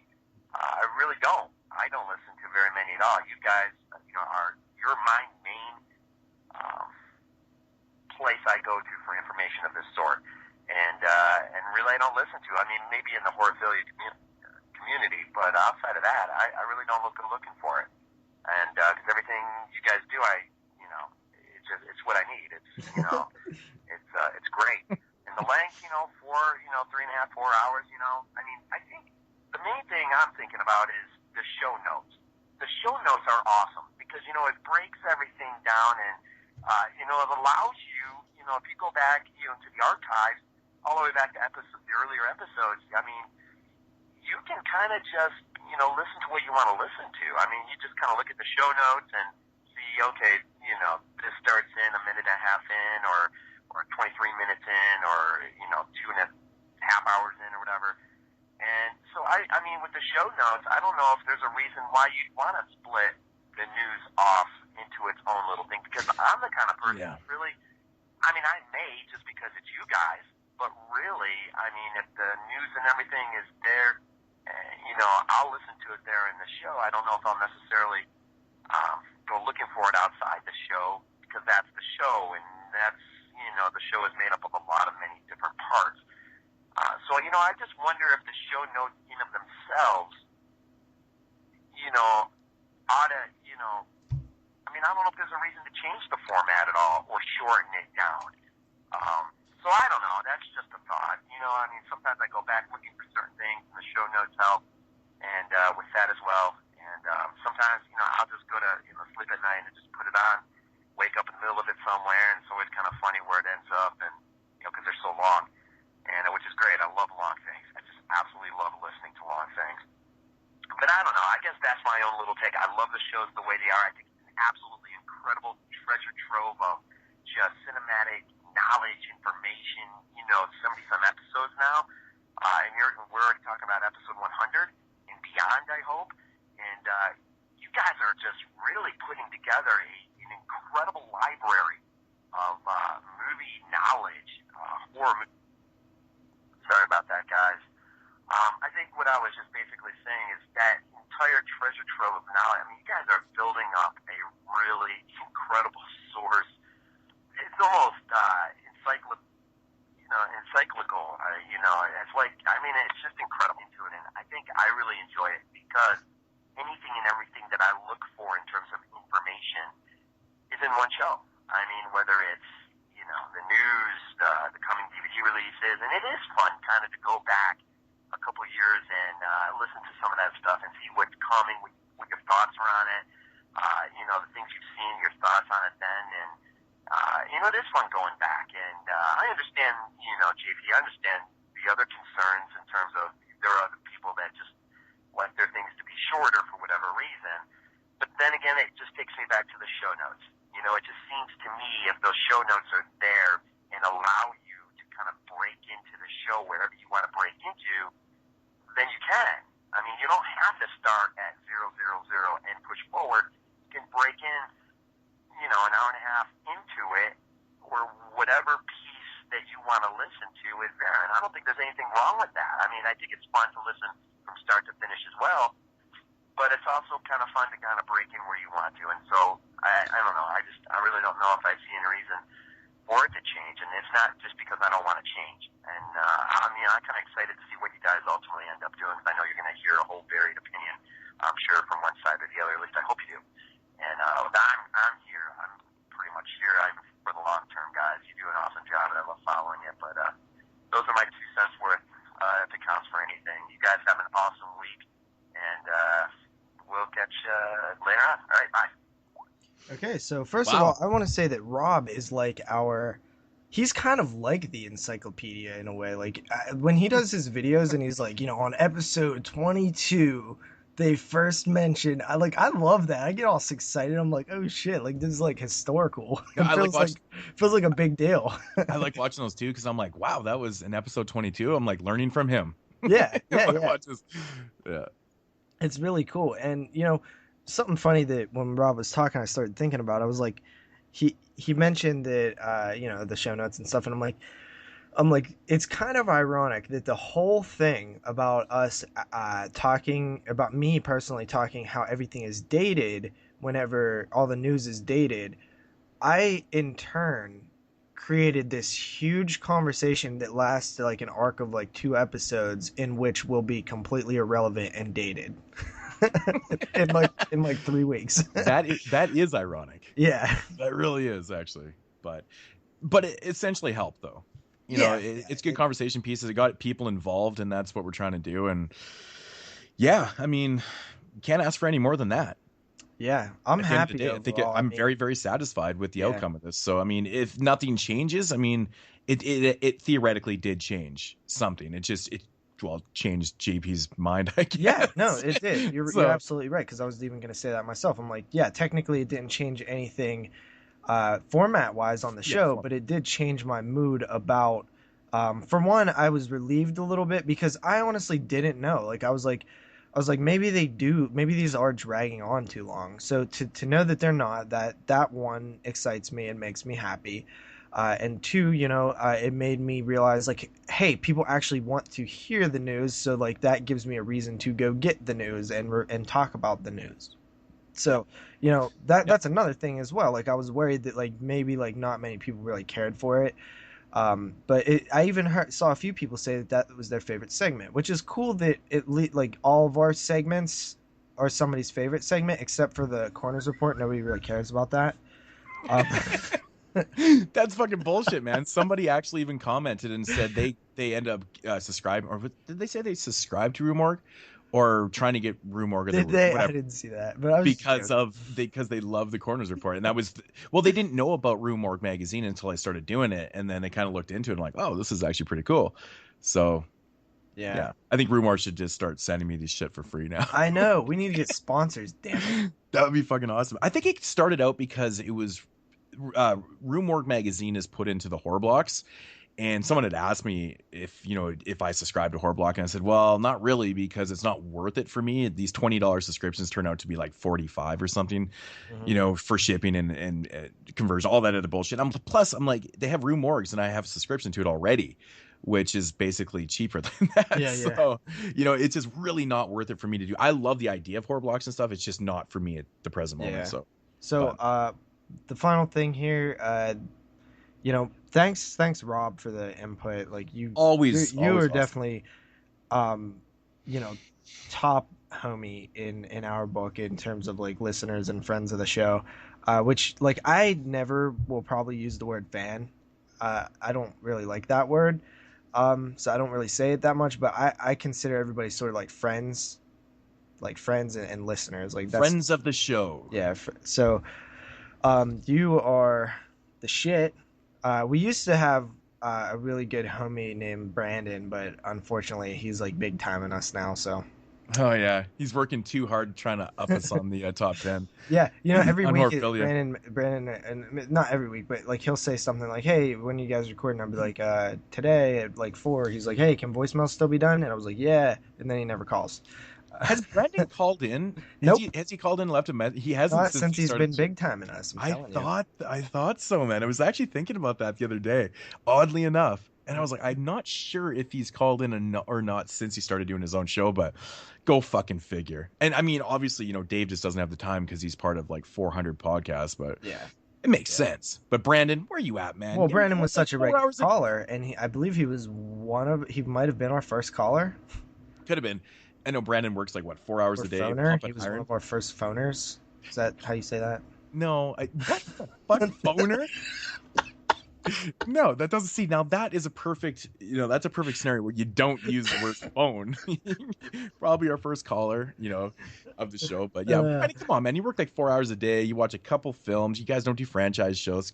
Get off your lazy ass, man. Yeah. So, and why don't Jins get a voicemail so I could call and drop knowledge? Oh, dude, I'd be calling all the time. Yeah, especially every time I hear an episode, and I'm like, these motherfuckers are stupid. They like, what do you mean Tales from the Hood isn't a 9 out of 10?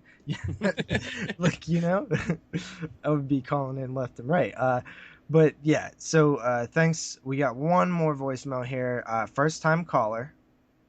Luis might be happy with this one, but he's like kind of dead right now, so I don't know where he's been.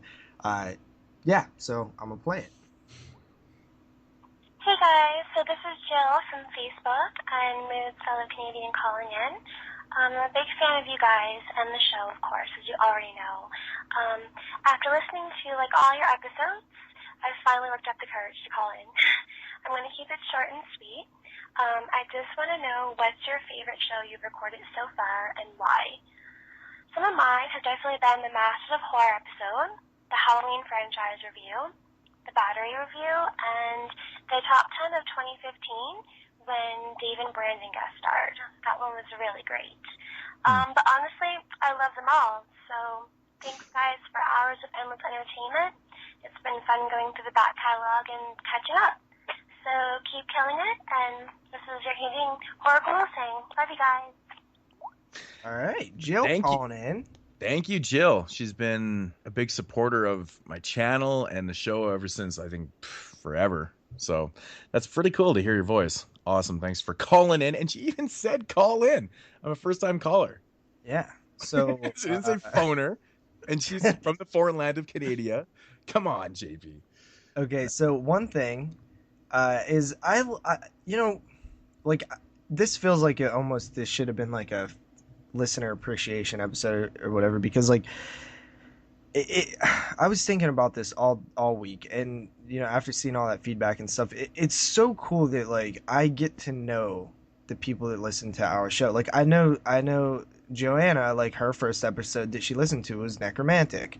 Like I know things about everybody, and it's like really, really cool that like our audience is so cool with us, you know. That's like not normal, I don't think. I probably know some of these things too. I just have a really bad memory at times, and I'm like, I can't remember. Yeah, but you know, it's like, you remember that Joanna's first episode was Necromantic. That's crazy. Yeah, and you know, not only that, but like I mean, just other things. Like I know, like even though Matt was sort of our friend before, I think, yeah, he was. Like he loves creatures. Like it's cool to know these different personalities as we get to sort of, you know, interact with these people more and more. I just love it. But so Jill asked us what our favorite episodes to record were. I think honestly the first episode that came to my mind was episode 50.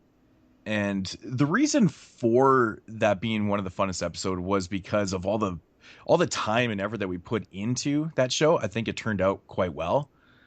Ridiculously well considering. Yeah, and it was one of those episodes where it was a totally different format to the show. I'm not saying getting back to the, you know, why am I bringing up old shit conversation, you know, about formats, but no, it was a different type of show where we just had a list, you know. It's just, that's what it was, you know.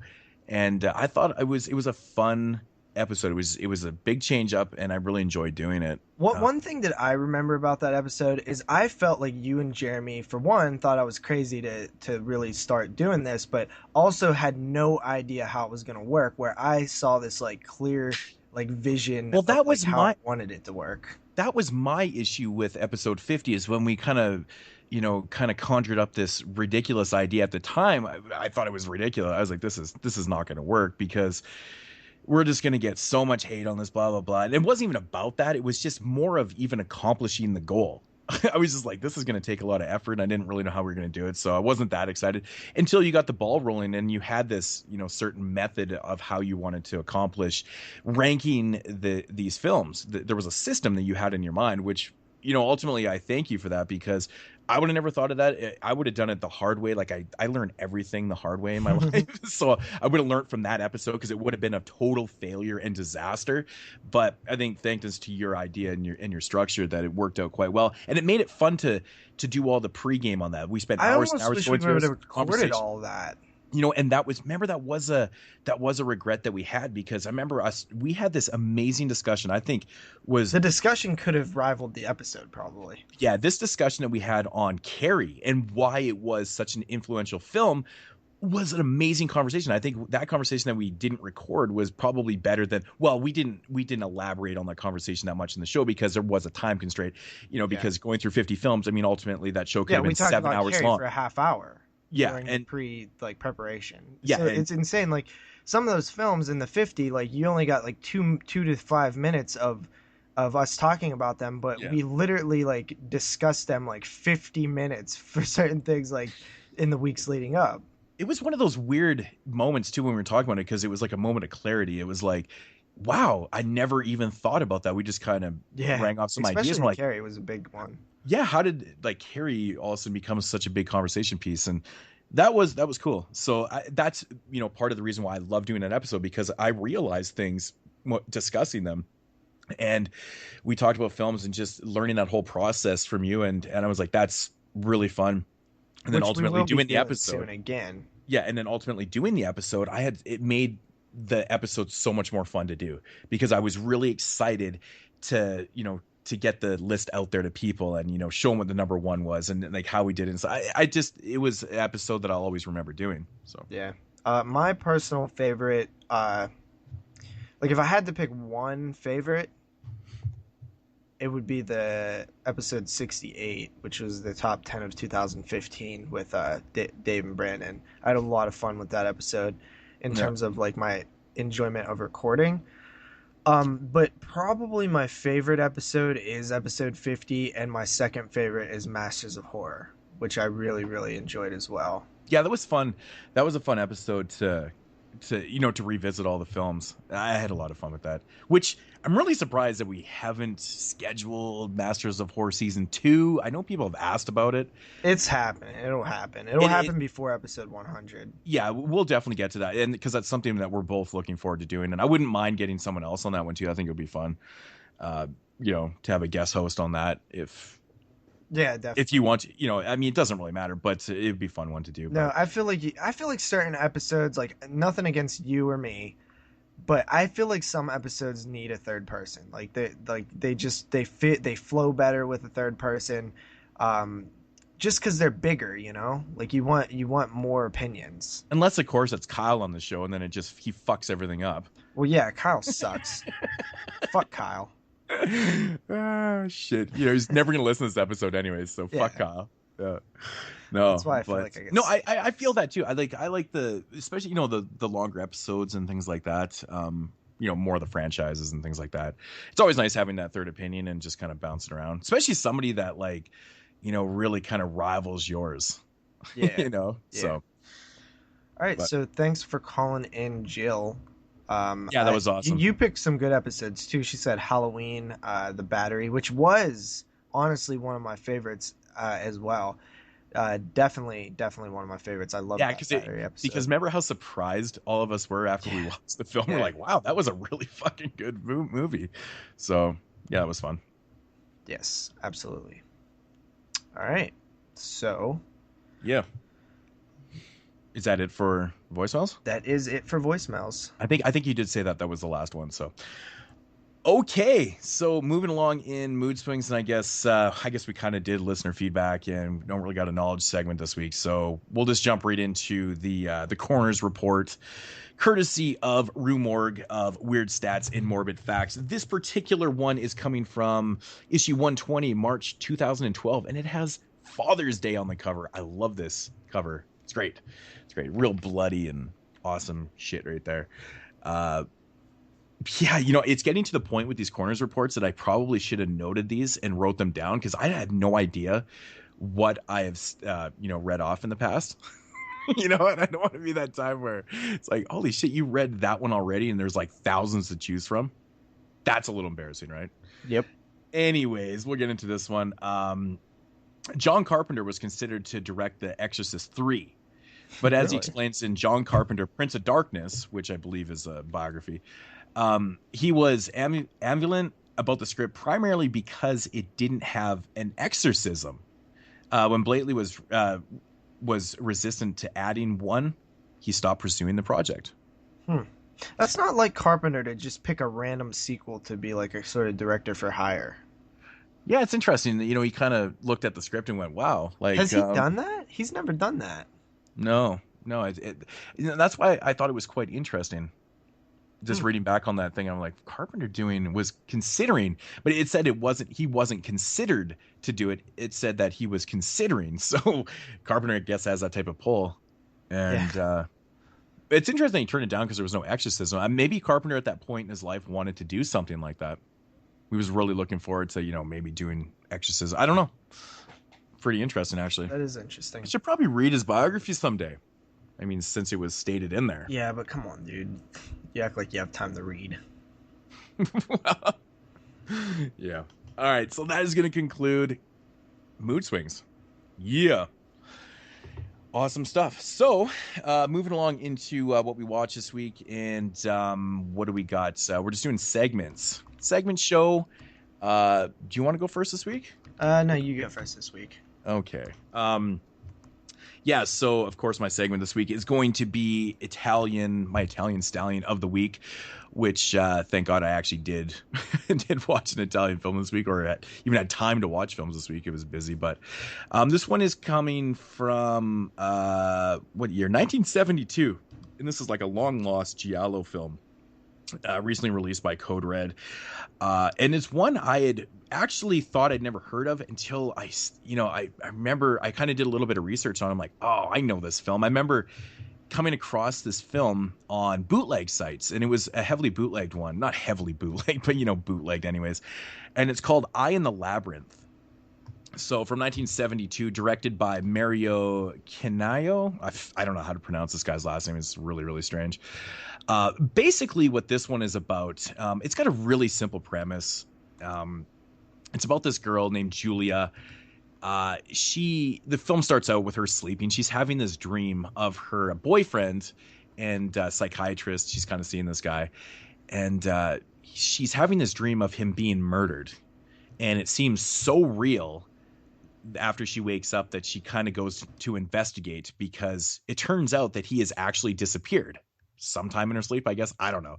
So she has disappeared, and basically she uses what she saw in her dream to, the clues that were in her dream to follow, or she uses those to follow into the, kind of this desolate island where, he may have been and stuff like that. So she goes over to this island, meets this guy, and all these kind of weird eccentric people that are kind of residing on this island, run by, she almost seems like some type of madame. She's kind of very controlling and stuff, and all these people just hang out and do drugs and random things. But anyways, her investigation leads her to this place, and she starts to, obviously do the obvious things, ask questions and things like that. And, it's a giallo, so I can't really go too much further.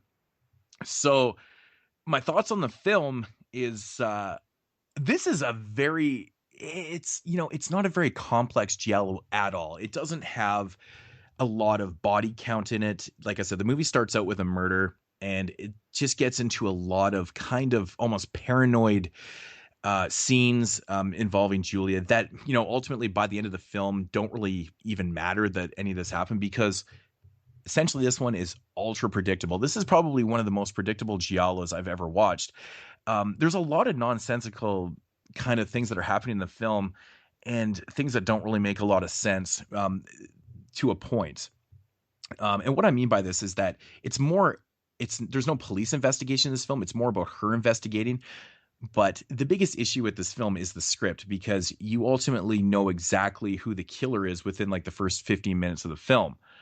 And so it has a kind of a different structure. It doesn't have that typical, black gloved murderer and stuff like that, because there's one murder in the beginning of the film. There's really nothing else the rest of the film. So it doesn't have any of that aspects. There's not a lot of atmosphere in this film, not a lot of kind of thrilling, jarring moments throughout the film. There's a lot of slower and down moments set mostly in the daytime and stuff. So it's kind of like this really offbeat giallo. It's so strange. It's really strange. It's not a poorly made film. It's just the script is really predictable and kind of boring at times. And yeah, it just really lacks in body count, blood, all those type of goodies that really kind of make up a good giallo.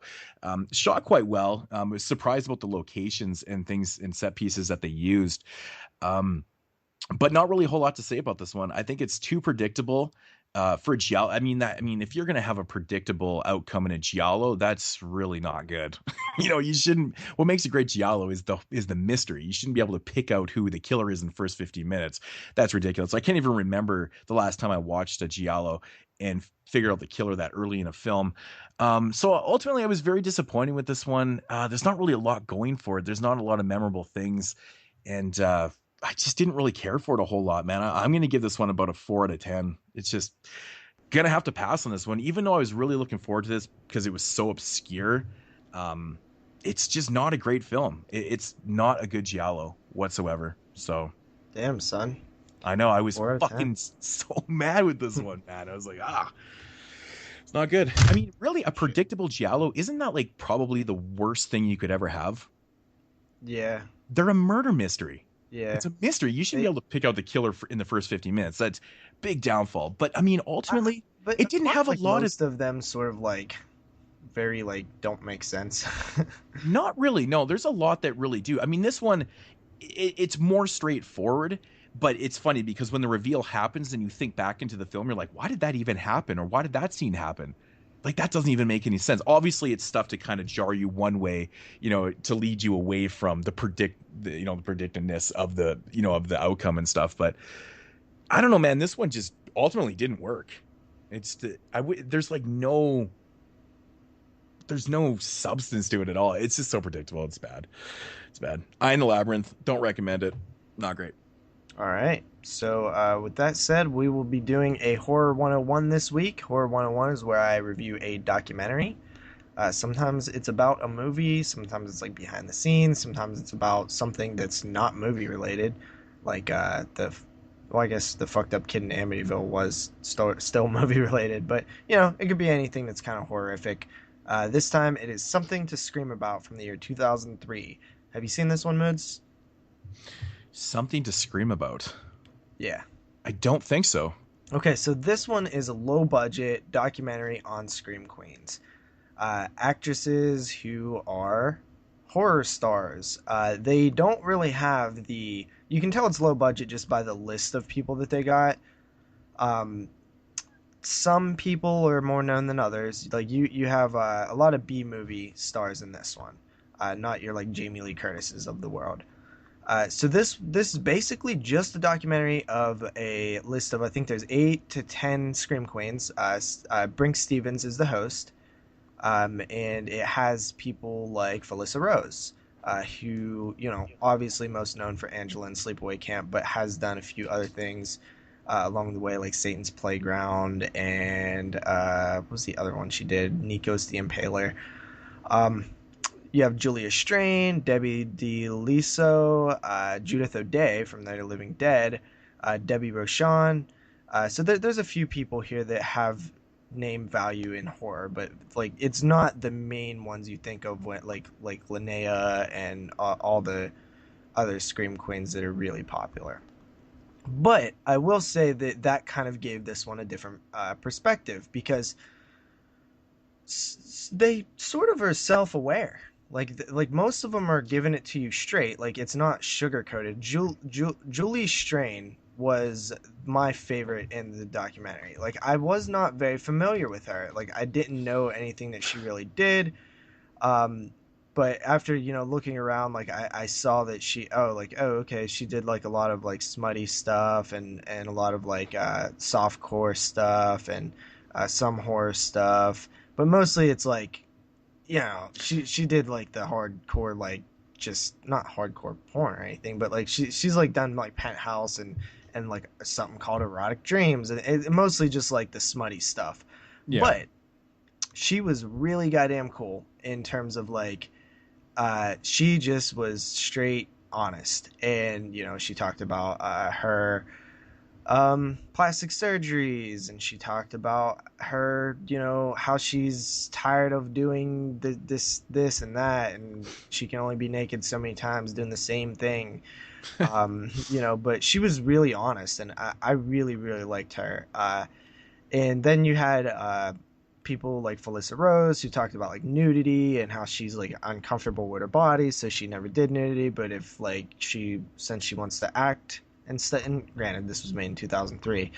Since she wants to act again, like it's something she would have to think about. Obviously, she chose the opposite because I don't think I've ever seen her nude in a film. And but she was looking pretty good in 2003. I'll be honest. She's like has that Italian look to her, and she talked about that too, where it kind of like typecast her in a way, like not. She didn't look like what people were looking for at that era. Yeah, so it was really cool. When I first started watching it last night, I was not into it at all. I was like, this is way too low budget. This is crap. Like, this is just like a amateurish documentary. I popped it in again while I was preparing for the show, and this morning, and it actually, I really, really enjoyed it the second time. It was funny how that changed just because I wasn't feeling it last night.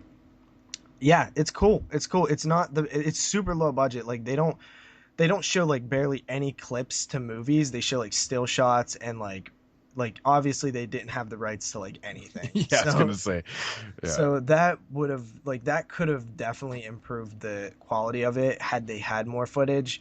But what they did talk about, like, Debbie Rochon, or however you say her name, like she's in so much stuff, and she talked about how like she made 25 movies in a year, yet still was behind on bills. Fuck, man. So crazy. So the type of movies that they're doing is not really like, very super, like money wise, like just not there. Probably no money in those films, man. Yeah, I'm gonna give this film because it was very interesting to hear sort of a lesser tier version of Scream Queen, and they even talked about what it is to be a Scream Queen. Some of them thought it was negative, some of them thought it was positive. Obviously, it's changed a lot since then. Yeah. But yeah, so 6 out of 10, not bad. I got it on a DVD set with another documentary from the 90s called Shock Cinema. So yeah, they did have a little bit of footage to like Trauma and like Full Moon based films in this. So it seemed like a lot of the players from like Trauma and Full Moon were sort of in this documentary. Pretty cool stuff though. I recommend it. It's not great, but cool. Yeah, for some reason that one must have escaped me. Oh, dude, I'd never seen it before this. Yeah. I found that DVD. It's a double pack. And you can tell that it's an older release simply by the weight of it. Like, it's a regular DVD with, like, two DVDs in it, but it's heavy as hell. Like, it's thick DVD case. Yeah, I've never even seen that one before. That's very interesting. Usually I'm always hunting for those documentaries, but cool stuff. Awesome stuff. So 6 out of 10, was that? Yep. Okay. Cool. All right, so moving into... what we're here for. Yeah, what we're all here for, yeah. The featured reviews, Frank Henenlotter Part 2. So we're going to be discussing Brain Damage from 1988, Frankenhooker from 1990, and of course Bad Biology from 2008, which rounds out his filmography. For the most part. For the most part, besides his documentaries. But yeah, Frank Henenlotter, very, very interesting stuff. So I guess we'll start off here with Brain Damage from 1988. Yeah, from the classic year of 1988. I had completely forgot that I'd reviewed this in my 88 series. And now thinking back, I never went back and even looked to see what I'd actually rated it. I should have done that. But I don't know. But we'll give a brief little synopsis here. And yeah, Brain Damage from 1988. One morning, a young man wakes up to find a small, disgusting creature has attached itself to the base of his brainstem. The creature gives him a euphoric state of happiness, but in return demands human victims. More specifically, their brains. Yes, that's what gives Elmer his power and actually makes him live. So when we left off last with Frank Henenlotter, I feel like I went a little hard on the Basket Case films, even though I still don't love them. I was kind of in that mindset that we were going to argue about them, so like I kept doing it. Yeah. But I was really sort of down on Frank Henenlotter after that show in terms of like, man, I really hope these other three films like do something that is not Basket Case 2 and 3.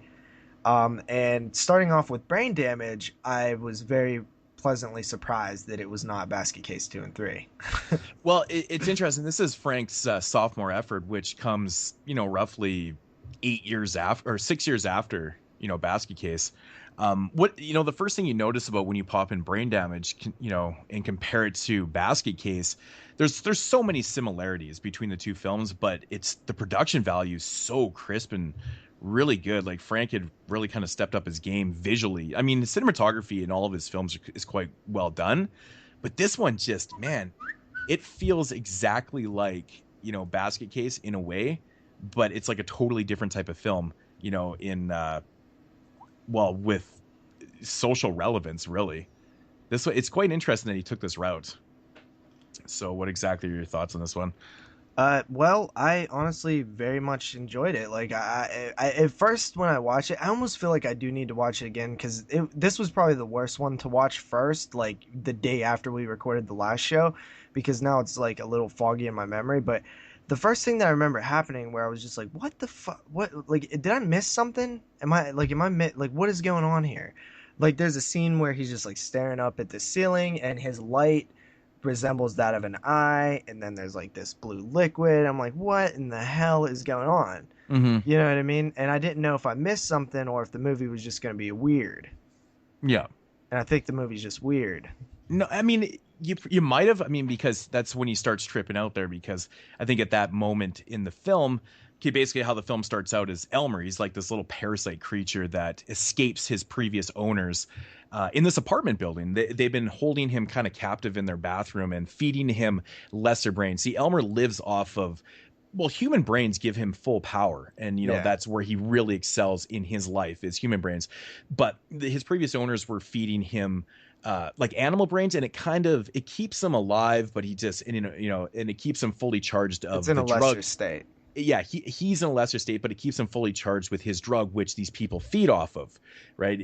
So essentially what Elmer does is he kind of sticks this like needle thing in the back of your neck, and you get super high. It's you get into this euphoric state that, it's kind of like being on acid and, whatever, type of drugs. But it keeps him intact. He's not crazy. But anyways, he ultimately escapes them and finds his way into Brian's. I think Brian is what his name is. Yes, and that's honestly what it was. Now that you broke it down, I missed the part where he escaped. Like, yeah. I knew that they were, like, for some reason I thought that was the kid's parents or something. No, at first, and I thought they were looking for him. No, and I was like, what the fuck? So that's what ultimately happens. This movie is super fastly paced too. It's like it happens right off the bat. Yeah. He finds his way into Brian's room, and Brian wakes up from his sleep, and he's like fucking bleeding everywhere, and he's like, what the hell happened? And then he ultimately realizes that he's got this hole in the back of his neck, and then he finds Elmer, and then he starts tripping out because now he's full of this juice. See, that's what Elmer does. He gets you hooked on the drug, so he can basically, so you can start doing his bidding for him, basically, kind of thing, right? So you get hooked on the drug, and now Brian is he's like a slave to Elmer. And I like that premise, man, because it gets right into it, man, and instantly Brian is hooked, like fucked up. And this movie is a huge metaphor for society, and ultimately what this film is it's Frank Henenlotter's film for, like, it's like an anti-drug film is essentially what this whole film is about. It's just a huge metaphor for, this is exactly what was going on in the times. This is late 80s.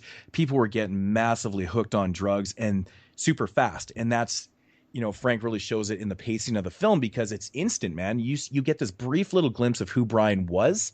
At one time, he's this kind of skinny character, kind of unsure of himself, and he has this girlfriend, and things are going kind of whatever. But then as soon as he gets hooked on this drug, he just abandons everything in his life, and then he goes on this crazy drug-filled, not rage, but he just kind of steps away from his previous life, like a lot of drug dealers do, or drug users do in their life, right? If you get hooked on drugs, you just kind of abandon everything, and that's essentially what Brian does.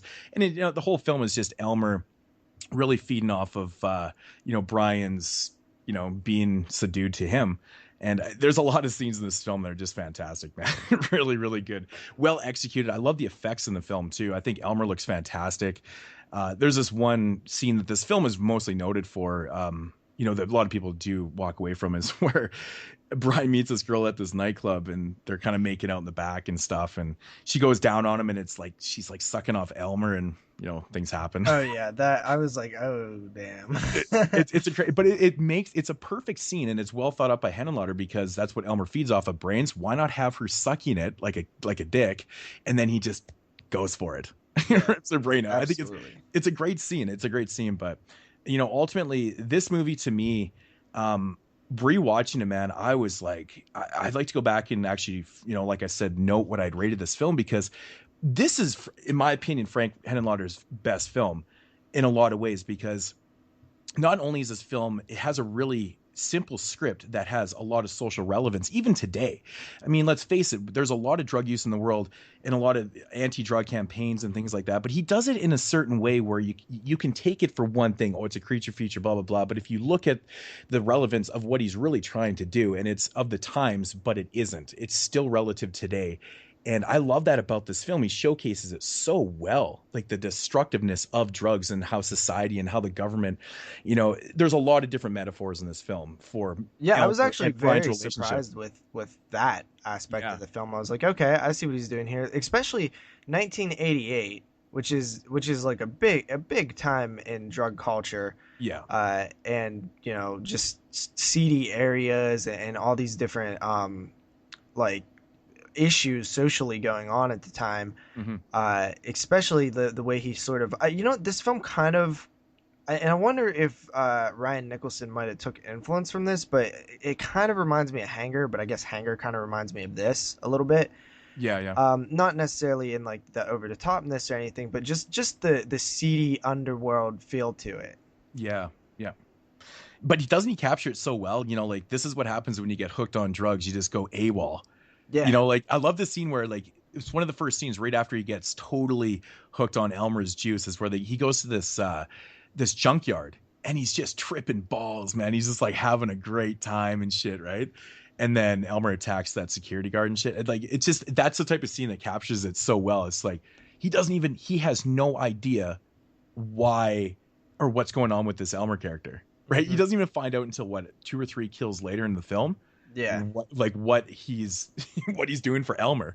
You know, you're getting hooked on the shit, man. And you know, it's such a weird concept movie too. Like it's kind of original. I really like that about it. Like this little brain parasite thing that'll get you high. And it looks, the design of it's pretty cool. Like when it opens its mouth, it has like the kind of teeth there, but it also has like this like almost like, it reminded me of like a scorpion's tail. Yeah. Like thing that is obviously like a needle or a syringe. It's a really interesting idea how they did it because he opens up, he got this little syringe, but it goes on the back of your neck and it works out so perfect. By the way, that like makes me like cringe. Yeah, but even though it doesn't even look like super realistic or anything, it's just like the idea, like it's more like you just see it in your head as well as on the screen, like this needle thing like going into the back of your like spine or whatever, like on your neck. Yeah, I really like the effects that they use too. Like they showcase the blue juice that's coming out of this like little needle thing into the brain and stuff, and how it shows it resonating in the brain, and then him just tripping balls. But I like the color scheme used in this film with the cinematography. It's, you know, he has a lot of great shots that really capture it, but it's the blues, man. I like the idea of Elmer being blue and the juice being blue and like, you know, kind of the blue hue of the film. I think the look of the whole film is just fantastic. It's really, really well done. It's just so captivating while you watch it. And then when you showcase like other colors and things, when he's kind of tripping balls and stuff, and it just works, man. It really works for me. I think it's great. But that's, you know, one aspect of the film. But, you know, the bigger picture in the film is a social, you know, relevance of the film and like all the metaphors in this. There's so many ways you can take this film. Did you notice anything about sexuality in this film? Specifically what? Like homoerotic scenes. Like I don't know if I'd ever noted in my previous review of this film, but I'm watching the film again and I started chuckling to myself. I'm like, man, it's just so funny that like Elmer is behind Brian and he's, you know, poking him with this, you know, this sharp object into his neck. It's just kind of that, you know, and they're both males and they're, you know, buddy and things like that. And I was just I noted that down. And then there's a scene where, you know, he sees that big buff guy in the shower. and it just kind of focuses on his ass and stuff. And I was like, For some reason, I didn't notice any of that. I've never noticed it before. I never kind of put two and two together and stuff. And Erin, my wife, was sitting there watching it with me, and I was like, it's so funny, like all this kind of homoerotic things that are happening in this film. And I think there's a couple other things too, but it's funny. And then I literally, after the film, I was laughing about it, I was kind of making some more notes, and I opened up the DVD and I started reading the inside booklet, and it actually even notes in there about how there's homoerotic kind of undertones in the film and things like that. I was like, wow, crazy, because I don't think I'd ever really kind of caught on to that before. I think I watched films differently before. It was just one of those things that just kind of went right by me. Yeah. Oh, there's a big buff guy in a shower with a naked ass. Big deal. He doesn't want to get with him because he has a girlfriend, but it's all the subtleties leading up to that. I'm not really too sure why Frank would put those kind of homoerotic undertones into the film. They are there though. They definitely are there. Even the brain thing, the parasite itself is like obviously just a phallic. I mean, we quite literally see it as a penis at one point. So that's another thing I noted. Yeah, because Elmer totally looks like a penis, of course, right? And which is kind of interesting. The way he gets high is that he's behind him, right? And he's poking him in his neck. Yeah. I don't know. There's just certain subtleties there that you can read into.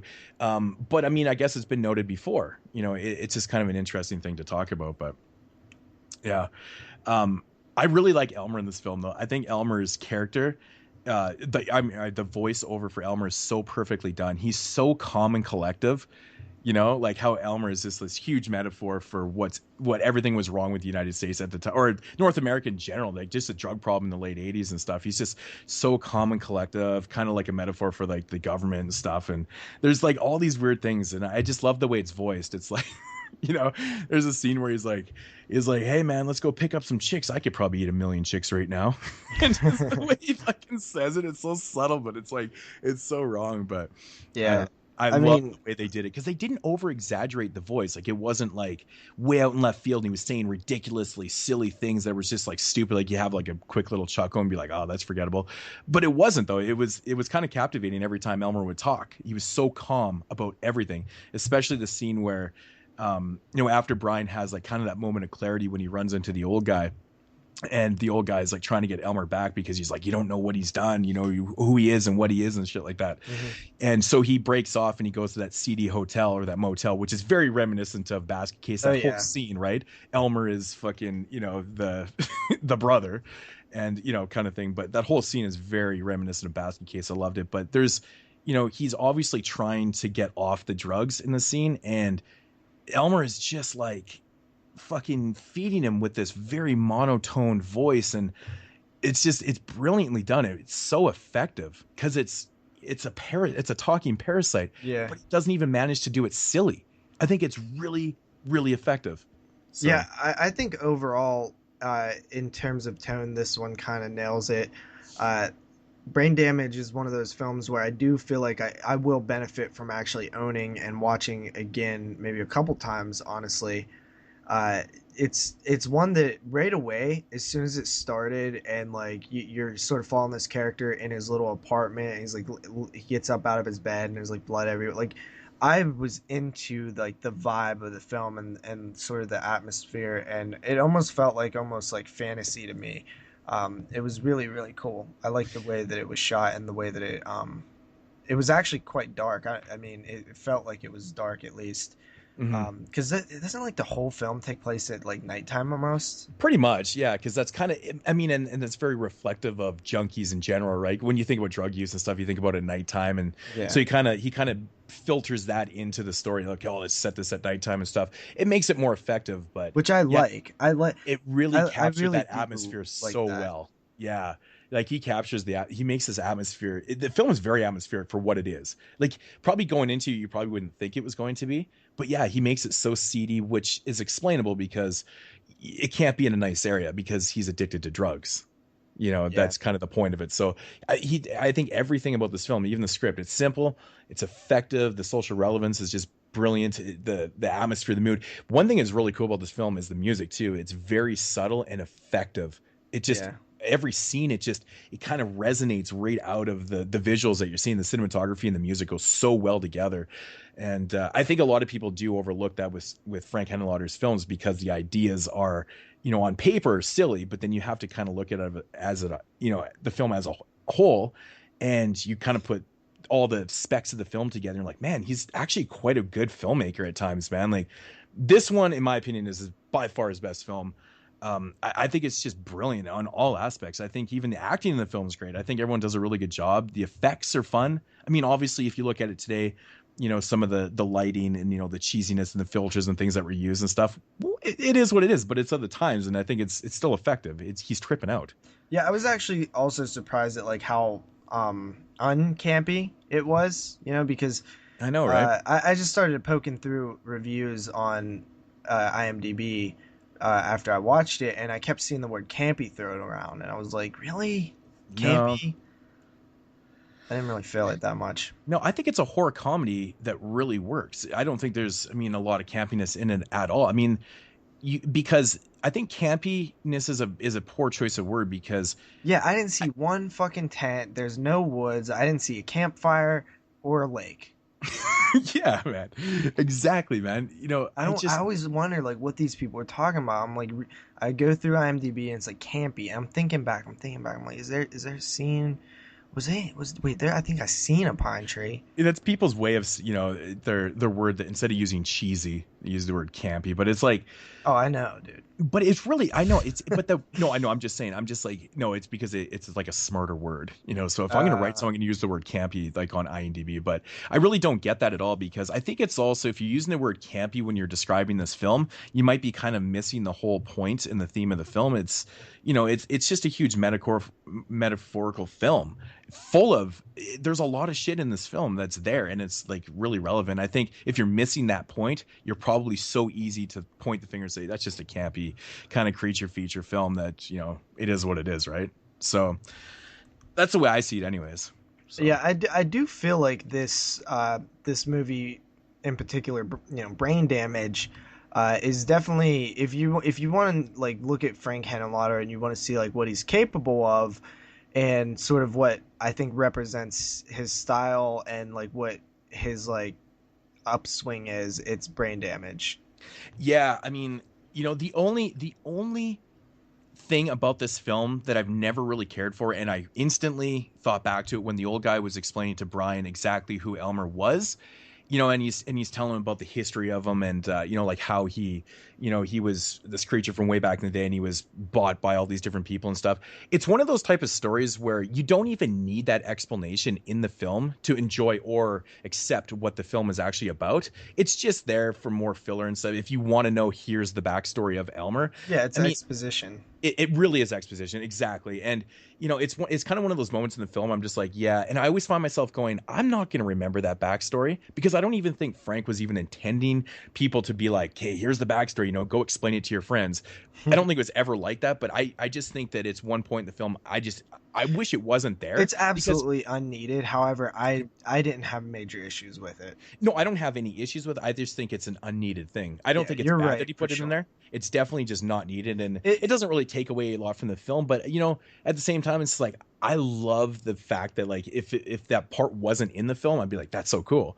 It's just like this little parasite. Classic argument with Rob Zombie's Halloween film, where most people say like you don't need to know like why this thing exists or like why it's doing this.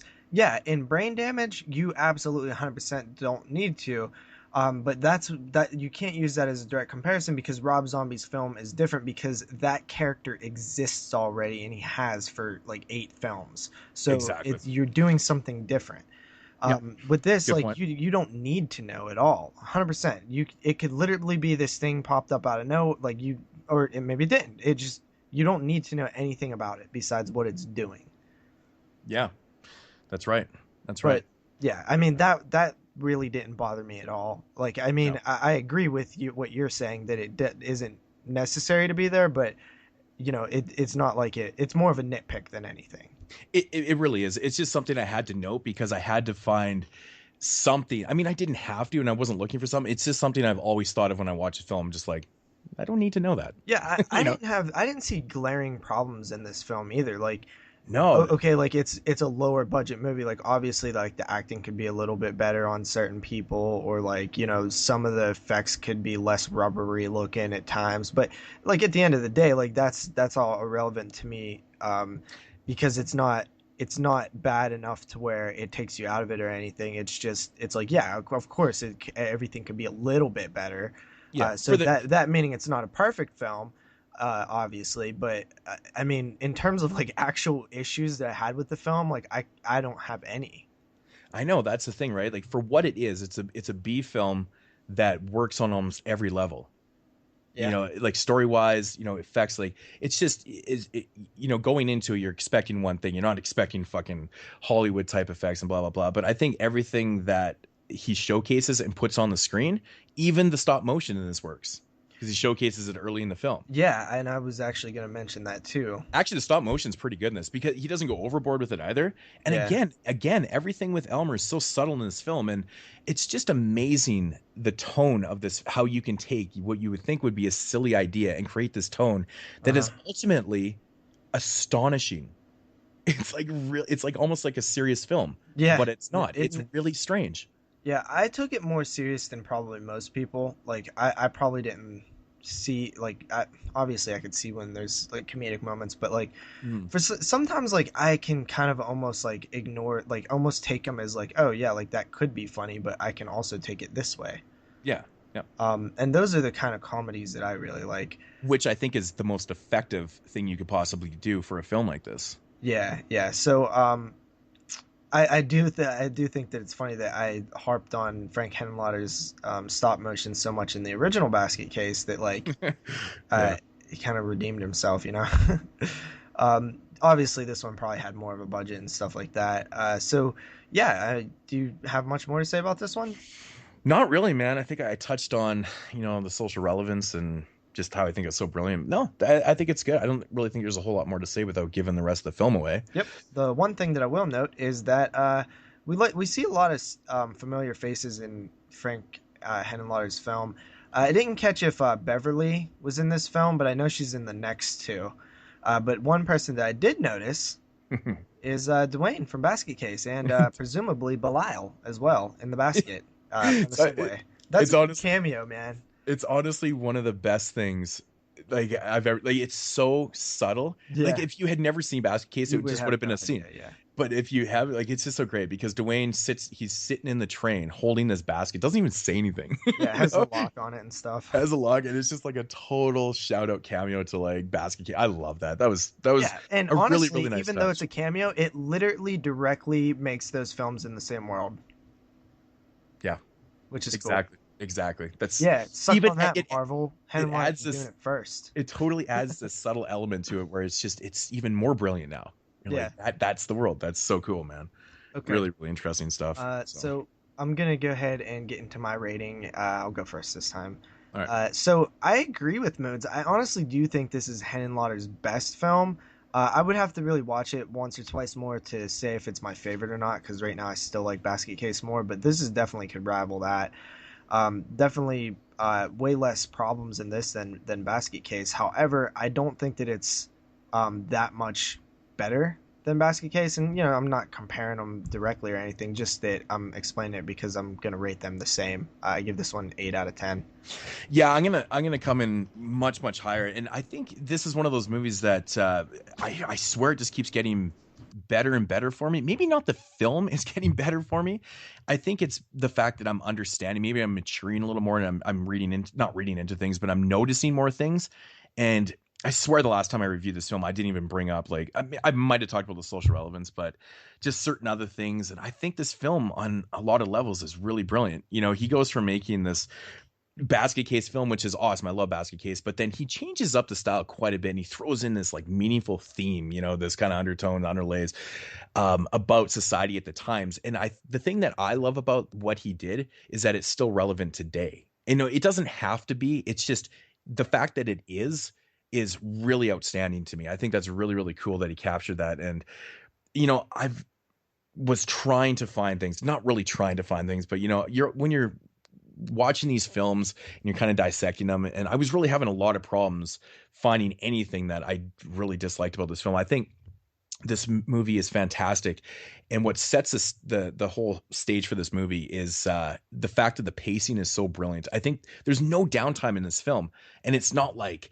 Usain Bolt fast, it's just like it's got this perfect pace to it that ultimately plays out so well. It also moves like obviously the pacing moves, but like the locations move a lot too. Yeah, he doesn't. I think it's probably a lot to do with the editing. Who knows what else he shot for the film, but I don't know. It just, location, the steadiness of the film, and just kind of the progressiveness. And I just like how it gets right into it. He captures the drug use so well in this. And yeah, this is a great film. I always found it's kind of interesting that Synapse Films released this film, because if you know what Synapse is, it's like in the nervous system. It has something to do with neurons and, things like that in the brain, right? I think that's so interesting that Synapse Films actually ended up releasing this film. That's kind of cool, but maybe a little ironic. But yeah, ultimately, I'm going really, really high on this one. I don't care what anyone says. I think it's his best film. It's my favorite Frank Henenlotter film after rewatching this. And I'm going 9.5 out of 10. I think it's brilliant. I think it's just a film that really gets overlooked because of Basket Case, I would probably say. Because it's more notable, and it's, people just know Basket Case more than Brain Damage. I think that's what it is. But yeah, this is a movie that I definitely would recommend to hey, lesser known horror films, to somebody who's not a hardcore horror addict that knows everything. This is going on my to recommend. This will be there with Alice Kills and stuff like that. I have a list of things that I recommend to new people that I meet, and this will be on there. Yeah, really good film. So then we move into 1990, which is in Frank Henenlotter, filmmaking years. This is quite short, for his next film. Yeah. Which I believe was filmed in 1990. I think it came out after Basket Case 2, though. Yeah, which was 91. This one I think came out in 92 or something like that officially, but this was done in 1990. And of course it is called Frankenhooker. Now, if you haven't seen Frankenhooker, you know exactly what the title is referring to. It's definitely a play on Frankenstein, obviously. Very, very simple premise, this one. A medical student sets out to recreate his decapitated fiancée by building her new body made of Manhattan street hookers. Yeah. So, Frankenhooker, right away, when you hear the word Frankenhooker, you obviously have to know that it's not going to be as serious as, anything. It's not going to be a serious movie. No. Obviously. So right away you kind of know what you're getting in the first couple scenes, because you have this guy who's kind of really into what he's doing, and he's doing these experiments on a brain with an eyeball in it at the dinner kitchen table while there's a party going on, and nobody thinks it's weird, or they might think it's slightly weird, but they don't say anything. Yeah. And then his wife sort of gets ran over by the remote control lawnmower, and yeah, that when that happens, you just kind of know. Yeah. That being said, the rest of the film is quite enjoyable. There's a scene right after that where he's writing on he has a giant printout of the human sort of anatomy, or the muscular stuff and things like that, and skeletal stuff, and he's drawing all these voltage things on it, and I'm dude, that is a great piece of prop art, because it looks legit. Nobody knows what any of that means, but if I was just gonna start writing on it, it would look as if I was actually just writing random things, where this looks like it actually means stuff. And I was wow, it's such a big thing. And there's a scene, it's the kind of opening where he's just drawing voltages and lines and stuff, and it all looks really legit. And I remember just thinking about that for the longest time. I was wow, that is so good. I know, it's the funniest and most creative blueprint ever. Yeah, it's just so populated with things, but they all look like they could mean something. If I tried to do it, it would just be scribbles. I love how the the boobs are so big on Oh it. yeah, and like nipples are like design. Like there's no real reason to like No. have the nipples that like designed, but Yeah, if you look at it detailed. closely, it's just like you could tell they had so much fun just designing that thing because people just made designs everywhere on it. Yeah. And if you look at it as a whole, it looks so good. It's like, wow, that guy's got a lot of notes. He's like a medical genius. But if you Yeah. look at it, it's just like these certain like designs and stuff. It just works so well. Yeah. It's pretty Yeah. good. So essentially, like his idea is he's gonna go out and he's gonna like he doesn't know. At first he's like, I'm gonna get flight stewardesses or whatever, and he's like, no, that's stupid. And then he's like, I'm just gonna buy their bodies, and then he goes up to like the seedy, fucking New York, Manhattan area where there's just a bunch of hookers, and Well, first he gets the idea by literally drilling the idea into his head. oh yeah, I forgot about that scene. So that always bugs me when people like. It's so Henenlotter though. Like it's so random to do that though. Yeah, so he, You know, he it's gets a a weird drill moment. and he like drills into the certain area of his like lobes. brain. And then And- comes up with this crazy idea is gonna yeah. Yeah, so he begins to get these hookers, and he essentially like pays them a bunch of money to like all kind of you know Hang show out with off them in their his- body, because he's gonna take multiple body parts and kind of construct his girlfriend from like, because he gets the idea that like I can make her like even more gorgeous and give her like the best titties and like the best legs and you know, like make a centerfold essentially, which you know is funny because you know it's not just about bringing her back, like he's trying to bring her back even sexier than she was or whatever. No. Yeah, he's doing it for selfish reasons. Yes, and you know, so he goes and meets this guy by the name of like Zorro, who's like a pimp. And, Who is actually the naked guy from Brain Damage in the shower? oh, Yeah, he's the big buff guy with the naked ass. That's so funny. and there he finds out that they're kind of like all these hookers are like crackheads essentially, which Yeah. He asks if he can buy some of the crack off of him, and then I guess we're led to believe that he makes this super crack. Dude, I fucking laugh so hard. Every time I see that part, it makes me laugh when he like pulls out and he's like, this super crack. And he's got like this huge jar of like And massive they're like rocks. these goddamn chunks of like goddamn. It looks crystal like fucking meth ice liquid. cubes. But I love one of my favorite things is when he's testing it out on the guinea pig. And this fucking guinea pig's like in the corner of the cage and he's like pumping in all the smoke and stuff. And he's like, okay. And then all of a sudden the guinea pig inhales it and just explodes. Yes, Like in a comical way. There's like no blood or gore or whatever because this movie's it's like very, just very, like fur. it's very lighthearted and stuff, right? But it's just such a funny scene because he's like, oh, his reaction. He's like, yeah, this might get a little messy. So this is the first time I remember seeing Beverly since Beverly Bonner from Basket Case 2, I believe. I think she was in Brain Damage as well, but I didn't see her. She plays like a TV. She's on the TV like talking about like these like we should legalize prostitution because you know this and that, and she's like because that crack shit's killing him, and then our lead character's like, and it is, but this crack will kill him faster. Yeah, I know. I love that. And I'm like, Jesus Christ, this guy's crazy. Yeah. But yeah, wow, she looks a lot different from Basket Case 1. Yeah, she's a little bit older. Yeah, a little bit Yeah. bigger. Yeah, older and bigger. Yeah, that's for sure. But yeah, so that's kind of your film there, and honestly, it's kind of funny. There's like plenty of like TNA in it, like plenty. Yeah. Like which honestly, like if I watch a film called Frankenhooker and there's not TNA, I'm gonna be pretty mad. Yeah. So I was glad to see that. That's good. I was expected though, like one of the hookers that's in the room, the black one, her name is Heather Hunter. She was a porn star from the 80s and early 90s. So she was like really, really big.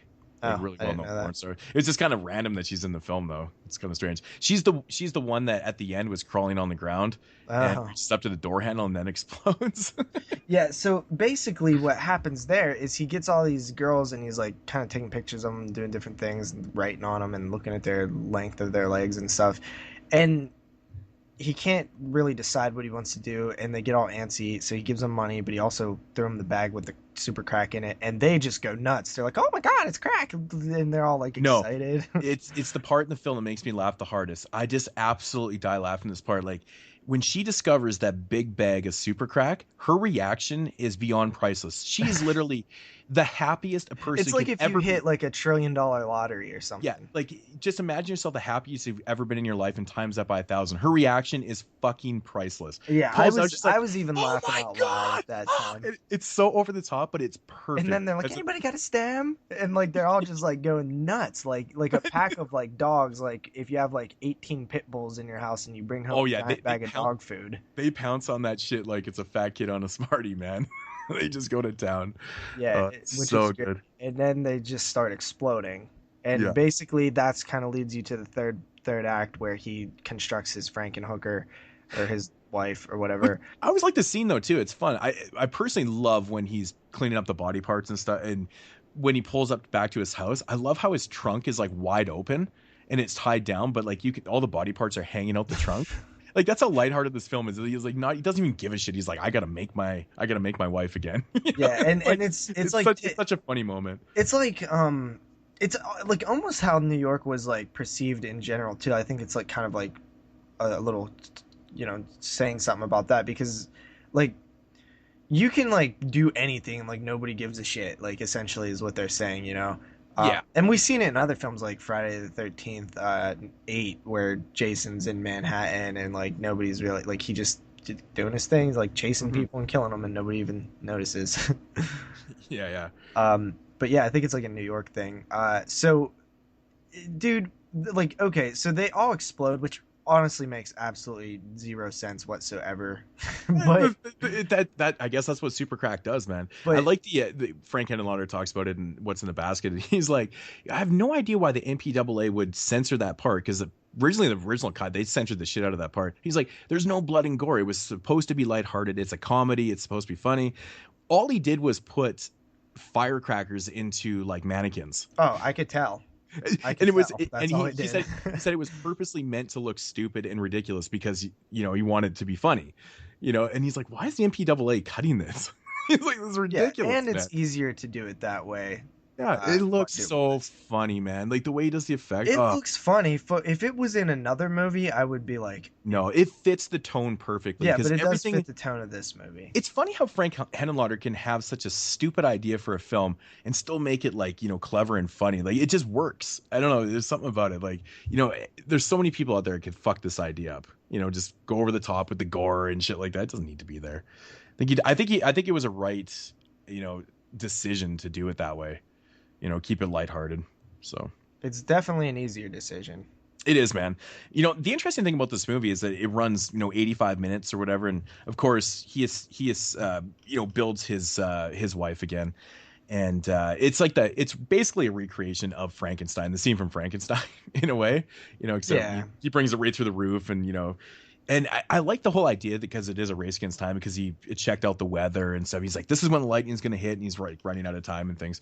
But anyways, she comes to life. But it's interesting to note because, the first time you see the Frankenhooker character, the assembled Elizabeth Frankenhooker, is like 56 minutes into the film. And this movie only runs, before the credits, like just over 80 minutes. It's interesting how little time you get with the Frankenhooker I think that's Elizabeth's a character good in the thing, film. And it is a good thing. I honestly think that that's the weakest part of the film, is the whole final act. Yeah, and it's kind of, it's because there is some funny parts. I like how she takes on the traits of the hookers, and she's like, got any money? Looking for a date? Like the things that she's saying is so funny, but her performance I find to be so irritating. I don't know. I've always thought that her performance by, I think it's Patty Mullen. Oh yeah, it's definitely annoying. It's supposed to be like, but I find it kind of over silly for the silliness of the tone. You know what I mean?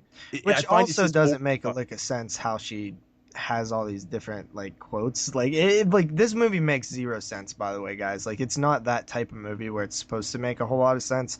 It's just ridiculous over the topness. Her lines that she's spitting out are actually lines that some of those hookers had said. I know, but it makes no sense. It's what I'm like, saying. Like, yeah, why would she have appar- those lines, and why would she have lines at all? well, apparently, like, yeah. Because So, so your they, so they oh, took I this get it. hooker's The arm remnants of your brain in your left leg. There's in a your left direct leg. Yeah. correlation there. I know. It's so stupid. It's so stupid. But yeah, so you basically you don't get a lot of the newly constructed Elizabeth character, but like you said, it was probably a good thing. And I agree. I actually 100% agree. I find it to be a little tedious in the third act, but there's still funny It's moments. just the same thing over and over. You just know at this point. You just know what's going to happen. You know where it's going. You're just going through the motions now. Yeah, apparently when you construct a person from body parts, they become ultra strong. I guess like Frankenstein, but it's just funny how like she's this little girl throwing people around. Mm-hmm. It's like, okay, that just ultimately makes no sense. You put a bunch of body parts together and you get real strong. I don't know. It's weird. Yeah. I mean, then once you've kind of find the final section of the film where they end up back in the lab. I thought that was all pretty good stuff, but when she's on her sort of rampage, Yeah. I don't know. It's luckily it's not very long, but Yeah, it's just not strong. It's not like the payoff you hope for, because you spent a lot of time with the scientist Jeffrey, and I kind of liked him. Like he was funny, and like what he was doing was interesting to me. Yeah.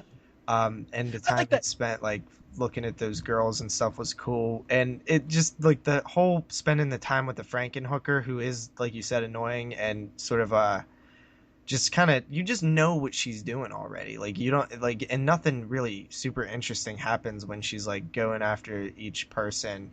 Like the one guy she takes up to the room and stuff. Like, it's totally random, and I think Frank, he might have done that purposely too, because like she physically is all random. Like she's got all these random parts, and she just goes around aimlessly randomly and does random things. She just knows, she's just going off of previous like memories of what she used to do. But visually and structurally, like for the film, it's a little tedious because the film just kind of goes a little haywire, for a little bit. And then I honestly really do enjoy like the last 10 minutes of the film. The last 10 minutes are great. It turns into this, like, it just kind of showcases, there's a lot of effects and certain things. We won't give it away, but it's fun. It's really fun. I was genuinely surprised with this one, because this is like this is 100% like the right way to do like Basket Case 2 and 3, because it's very similar in tone, but it's just way better written and directed. Yeah. And I mean, the effects are better and it's just funnier. Yeah. This one, it's so different. You come off Brain Damage, which this one's so lighthearted, and there's not really a lot of social relevance in the film. I mean, to a point there is, but it's a fun film. I'm actually quite surprised at how much you enjoyed this film. Yeah, I liked it a lot. I even laughed about it last night. I was like, man, JP's got to be hating this right now, but I kind of figured that you're going to get a little, it might play itself out a little bit, in the third act, but. Yeah, for the most part, it's like, what you're doing. Like, what you're dealing with, like, right away. Like, I didn't expect this film to be anything less than it was in terms of like its over-the-top nature. In fact, it was a little toned down from what I was expecting, honestly. Like it wasn't as ridiculous as I was expecting. Plus, I mean, it's kind of a funny idea. Like this guy goes around and like gets all these hookers who nobody cares about except for their pimp. Yeah, well, exactly. It benefits him. Yeah. I thought the super crack thing was funny. Like it was the structure of the film was like, well, like the props was really good. Like the layout of like the locations they went to also really good, which Henenlotter seems to be decent at.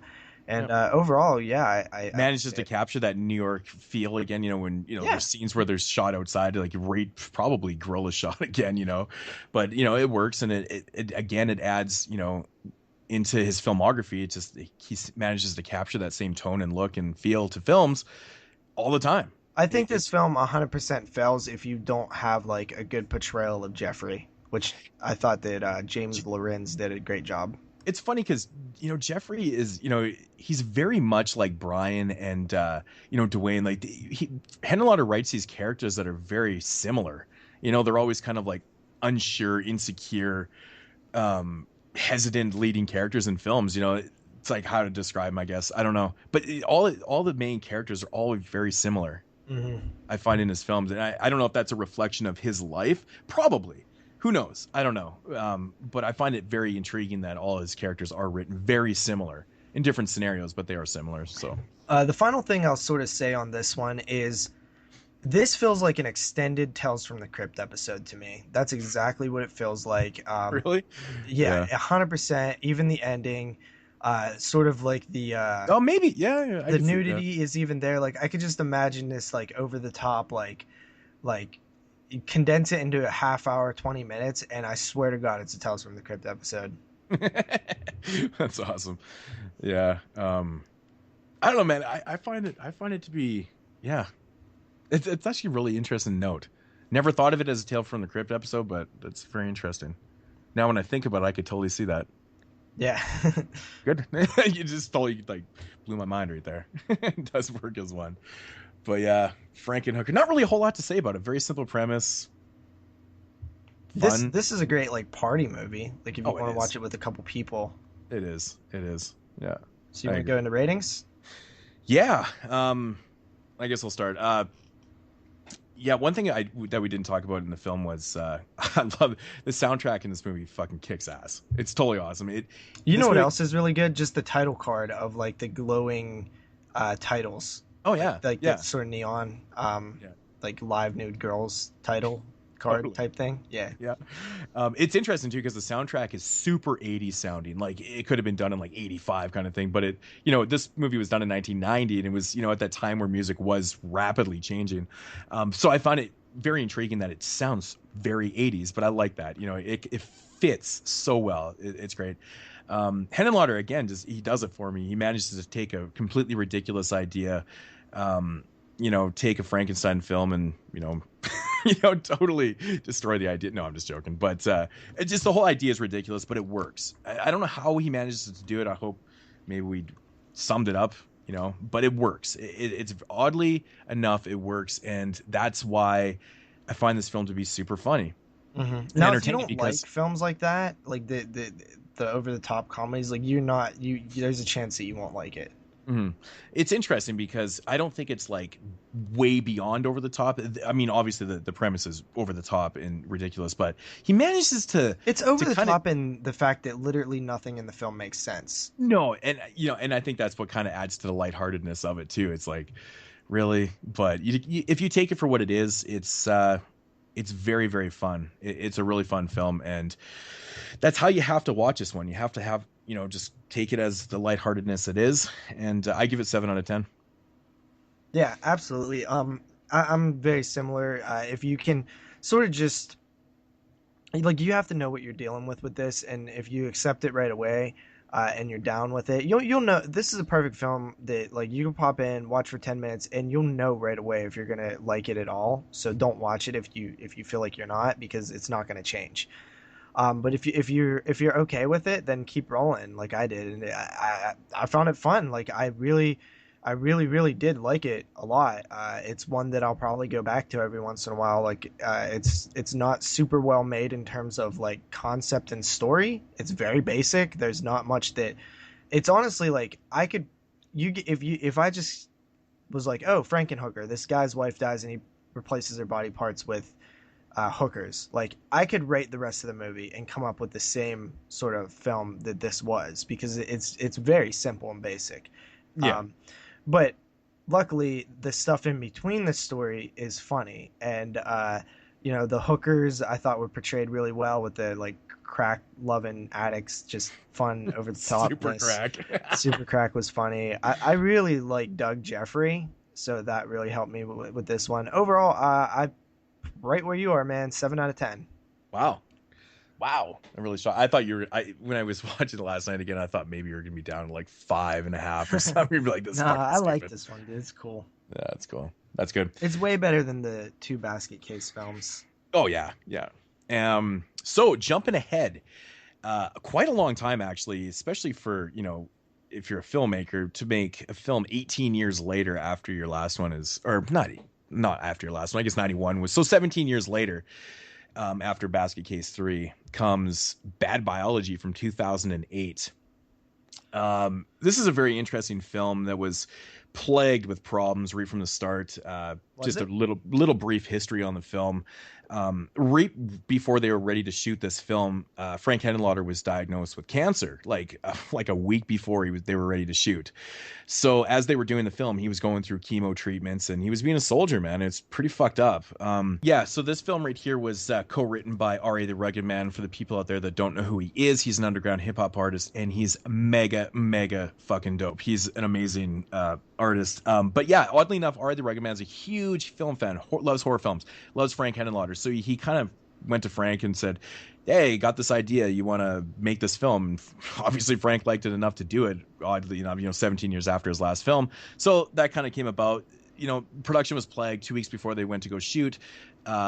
Their main actress dropped out, so they had to like rehire the main girl that's in the film is actually an artist herself. She's not even an actress. She had worked with RA and a couple other artists and stuff like that. So there was just a lot of things that were plaguing this film right off the start and stuff. And it's kind of interesting if you actually listen to the RA the Rugged Man song in the end credits of the film. I did. He literally breaks it down and he tells you the whole story. Yeah, I thought he said Frank Henenlotter's father got cancer, but I must have misheard him. Yeah, no, Frank got, and so. But yeah, he goes through like all this type of stuff, and it's really cool. So you want to make a movie? Yeah, and exactly. And this is probably why Ari hasn't been involved in making another film since, because it was such a fucking disaster. Harder than you think, huh? Yeah, Little Art, it just plagued with problems. So many people dropping out, locations, other producers just dropping off the face of the earth. It's just one thing after another. But anyways, Bad Biology did get made and came out in 2008, and the story. Driven by a biological excess, a man and a woman search for sexual fulfillment, unaware of each other's existence. Unfortunately, they eventually meet, and the bonding of these two very unusual human beings ends in a god-awful love story. So that's pretty brief. That's pretty brief of what we're dealing with here. Yeah, I'm just reading a little bit of the history, like you said. Like, here's an example of like the just probably terrible problems they ran into in the film and how they just had to make do all the time. 10 minutes before shooting the scene of the topless scene of the vagina faced models, one of the actresses went missing for the day, so they got the makeup artist to actually play one of the topless girls, which props to her, man. Go get her. I think Ari had to pay her a little extra that day to take her top off, but she did.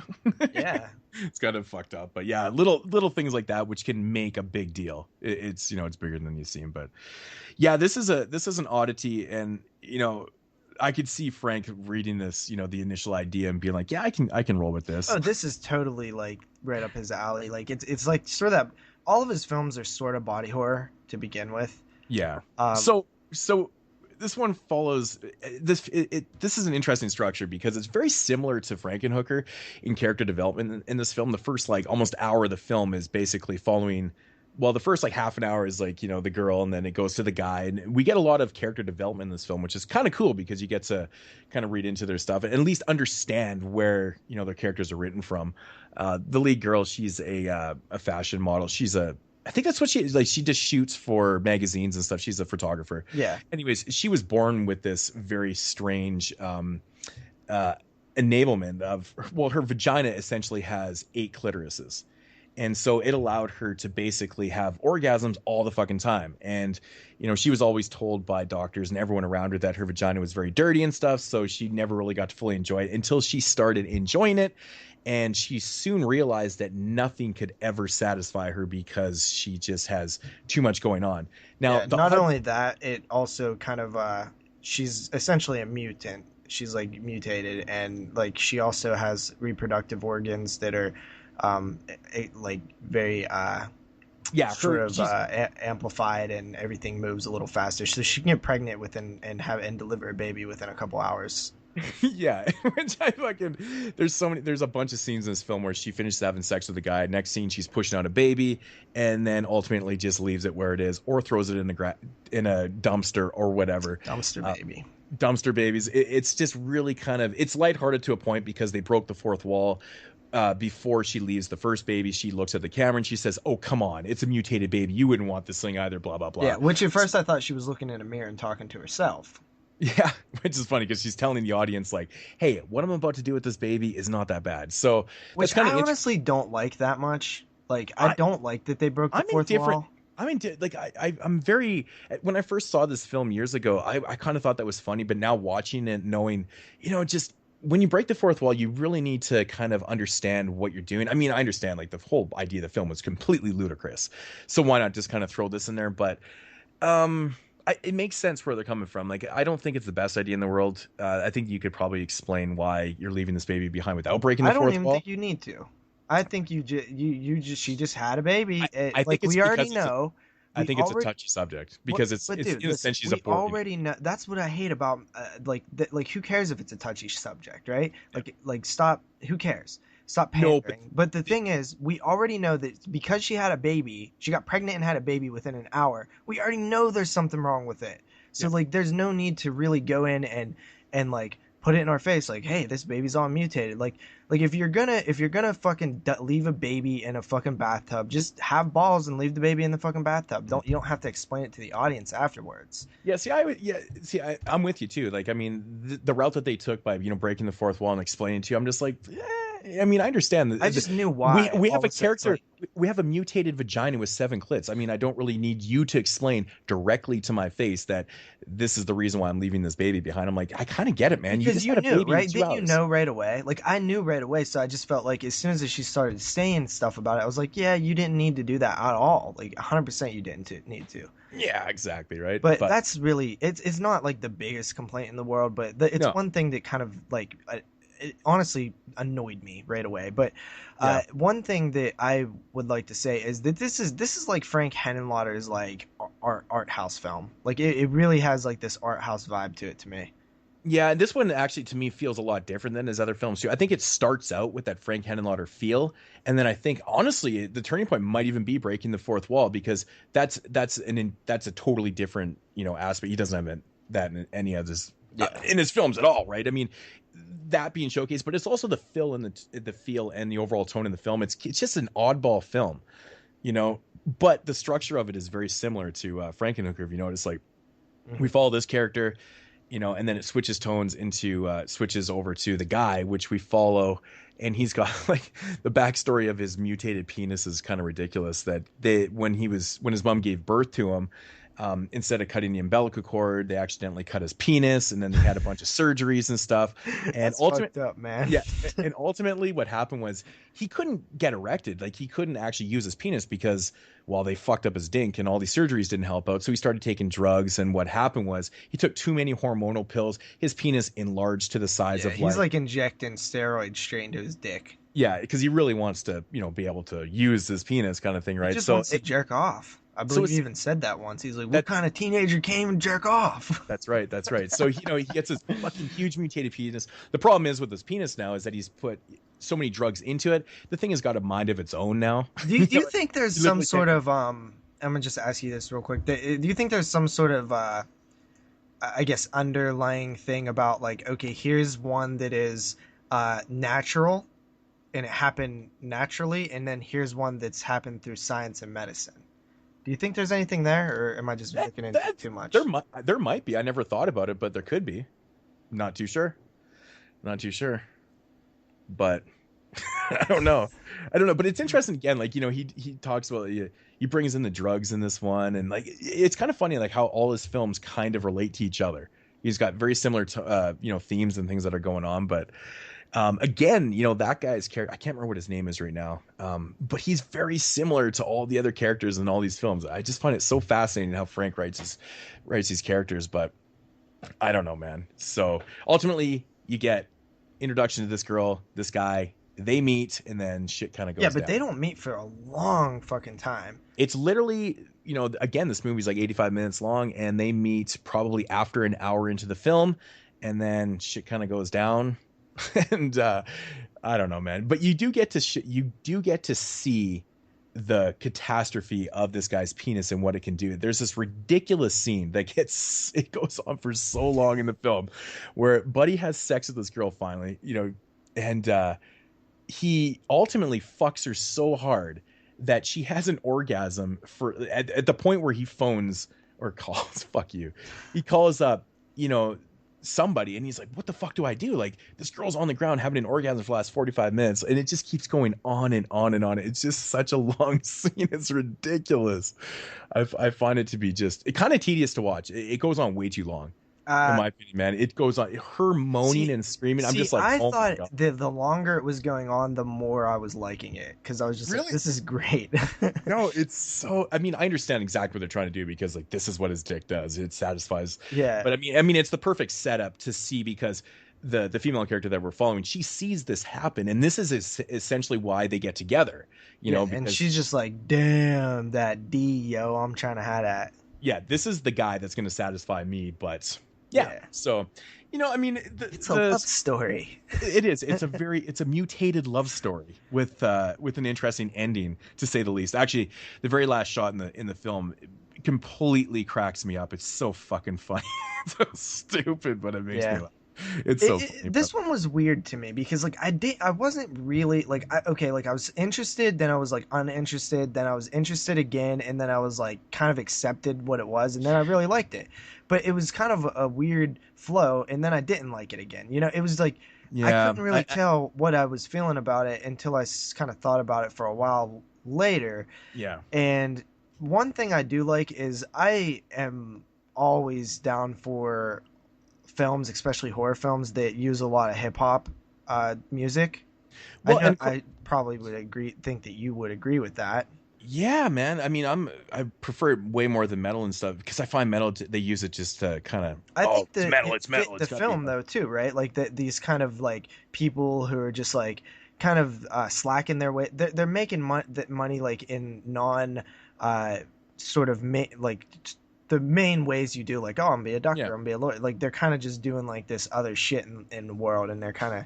I would expect nothing less. I mean, Ari the Rugged Man was actually in the film. He was the guy where he was like tearing off her clothes when she goes to his apartment. Yeah, and dude, that dialogue, by the way, that long, like narration, which that's why I say this is like sort of art housey, because that's not something you do traditionally in film. Like this long sort of like narration, but it's not a narration. It's just that's what he's saying in a different scene, but we're being visually shown another scene. He's telling her all these reasons why like they should be together and why they should have sex, and while you're seeing it kind of unfold in another scene, while you're hearing dialogue from what you assume would be a different scene, and it's done really well. That's actually really that like even like the way he like just is talking so fast and like really like just saying all these reasons. Like I thought that scene was like super well done. Yeah, man, I totally agree. I think it's very interesting too, because again, it's just so different for Frank Henenlotter. The everything about this film is so different. But I feel like even the music, like the whole tone, like everything about this movie is so different. I mean, Prince Paul did the music, like the score for the film, of course, who was part of Stetsasonic and De La Soul. He did the first Gravediggers record and so on, Handsome Boy Modeling School. Like Prince Paul is like a fucking legend. So of course you got like RA's music in there, and there's lots of cameos, man. Like Jedi Mind Tricks, like Vinny Paz from Jedi Mind Tricks, and of course Wreath of Lost Cause is in the film. J-Zone is in the film. He's the drug dealer. When he goes to the guy's apartment, the guy's selling him all the drugs, and he's all talking fast, and he's all like funny and shit. Well, J-Zone's fucking hilarious. Like he's actually like a real character. That guy's a great producer, funny guy. But he was kind of funny because he was totally playing himself. You know, he's just kind of doing his thing. But I was really digging like all the different sort of characters that you don't like. Some of these people I don't know. Like I knew the Jedi Mind Tricks guy. Yeah. But I didn't know really. I did know the R.A. the Rugged Man guy too, but some of the people I didn't know. But I could tell that there was probably some people in there that like were important or like were in other things or something. So I knew that there was like a reason why we was meeting all these characters and stuff. I thought it was cool. But that scene where they do go to that apartment and that chick is like tripping out and she's looking for something. Mm-hmm. My Jimmy Jim or my Jimmy Jam. That was awesome. Because like that. Like I literally went to like houses where like shit like that would like just there's shit everywhere and like some dude's like sleeping like next to everybody and like. Well, I'm not gonna lie though, but this is the third time I've watched Bad Biology, and on it that scene doesn't work in multiple times. It gets actually kind of annoying. Yeah. It does, man. Because I was just like, But I think that it captures like those people really well. Like, cause like, oh, for sure, I've literally like, I've been in like straight drug houses where everybody's like high as fuck, and like, there's one person who's like completely like, and everybody has delayed reactions. Like, so there might be a girl that's like tripping out, like flipping because she can't find her lighter or something, and like everybody's just talking, and then all of a sudden like you might notice her or something, you know, somebody will notice her. And like I think they played that scene really well, but I do understand why it probably wouldn't you know, play well multiple times because it goes on really long. Yeah, it doesn't really, it falters from replay value for sure. I'm not gonna lie, man, but yeah, just an overall ridiculous premise for a film. It's kind of interestingly structured. You know, it is interesting, you know, like how much time they spend with these characters and getting their backstories and just kind of following their everyday lives, and you kind of get to know them. But you know, even after all that, I still don't really care too much about them. I never really have. It's just I find the guy character to be like kind of annoying and least likable out of all Frank Henenlotter's like main guy characters, which actually 100%. Is kind of interesting if you think about that. All of his protagonists are kind of like male characters. Yeah, for the most part. Like this female chick is like the first like female one, really. But big time.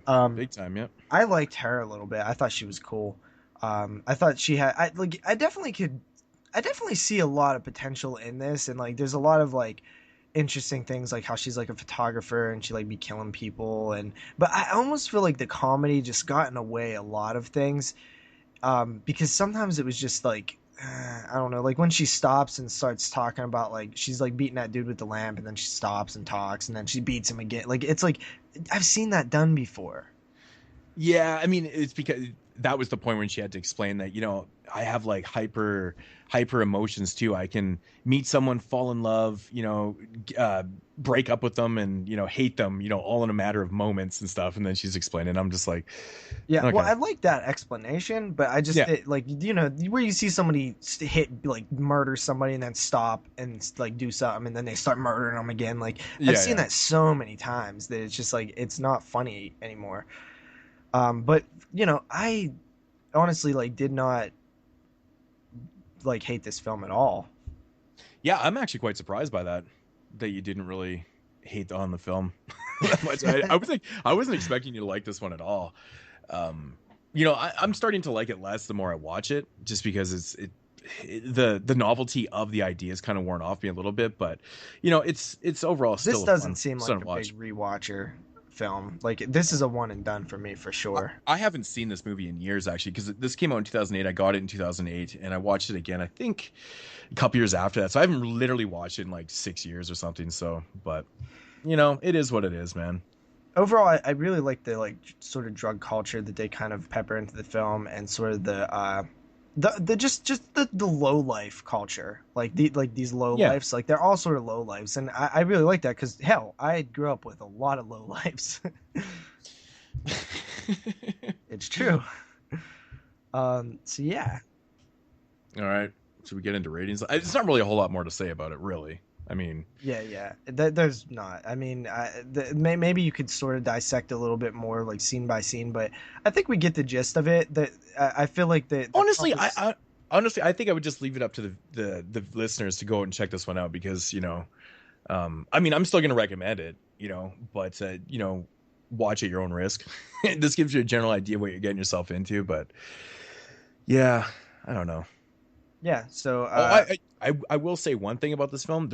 This one definitely has like the most nudity in it, and there's like a lot of muff shots and stuff in this one. Yeah, there's actually a straight view of a vagina, at least one. Oh yeah, man, this is definitely the sleaziest of the films. But then again, given the content of the film, mutated vagina and a huge cock, I mean, I feel like I would still have sex with the mutated vagina girl. Is that bad? Ari's looking, that scene or that shot of him looking into the vagina. Yeah, well, the camera's looking through like at him, like that's. But you can see shit's like dangling inside, but the sound effects is like water dropping and things are falling out of it. I'm just like, oh, so it's gross. Like it sounds like you're hearing like a cave sound. Yeah, it's so fucking gross, man. All right, let's get the ratings here. I'll go first. Yeah. So I actually did like this one, and I felt like some scenes where I would have changed a little bit, like some of the breaking the fourth wall and stuff. But I do think this is a cool little art house film. Like I really got like some cool. I think that there is a little bit more underlying like symbolism and sort of commentary there too. I give this one let's go with a solid 7 out of 10. Wow. 7 out of 10. Crazy. I was not expecting to come in that high. That's interesting. Yeah, I mean, I believe that there's a little bit of more things you could probably dissect in it into. It would be all speculation, really. You know, I don't know if there was intention on some of that stuff. I mean, obviously there is, but it's a fun film. I'm glad that you brought up the art house direction of it, because I've always kind of thought this one just really is so different. But again, you know, it is a collaboration too, and I'm glad that it did turn out a little bit different, because you know there was a lot of influence from RA's ideas and stuff. Yeah, there's a commentary on the disc, the Blu-ray that I have released by Shriek Show. Yeah. So I actually will check that. I am curious to hear what they have to say about it. Oh, yeah. RA and Henenlotter. Yeah, that's really cool. Actually, I should check that out too. Actually, sometime. But yeah, no, it's still it's a ridiculous premise for a film, but executed pretty fun. You know, it keeps you in try. There is moments in this film that I find that are kind of, I shouldn't say almost not really boring. I don't know what the word I'm looking for is, but just maybe not even needed so much. I don't know. I think there is a little bit of downtime in the film at times, but overall, very, very different, which is very cool. I hope that Frank comes back and makes another film, because hell yeah, he's 65. He's still got another couple in him. Come on, I know, Frank. right? Like I'm just, you know, with shit like this, I'm just intrigued to see what he could do next. Like, it's really fucked up, man. It's really, really interesting shit, but sleazy, good music. I mean, you can't go wrong. The idea, I love the idea of the film. It's stupid and retarded, but I've really enjoyed it. So, but I'm going to give this one a 6.5 out of 10. I'm really surprised that you came in higher than me on this one, but yeah, I bet you are, because normally that's not the case, especially with like weirdo films. Usually I'm the one that doesn't. You know, I just thought maybe, you know, mutated vagina and a huge dong.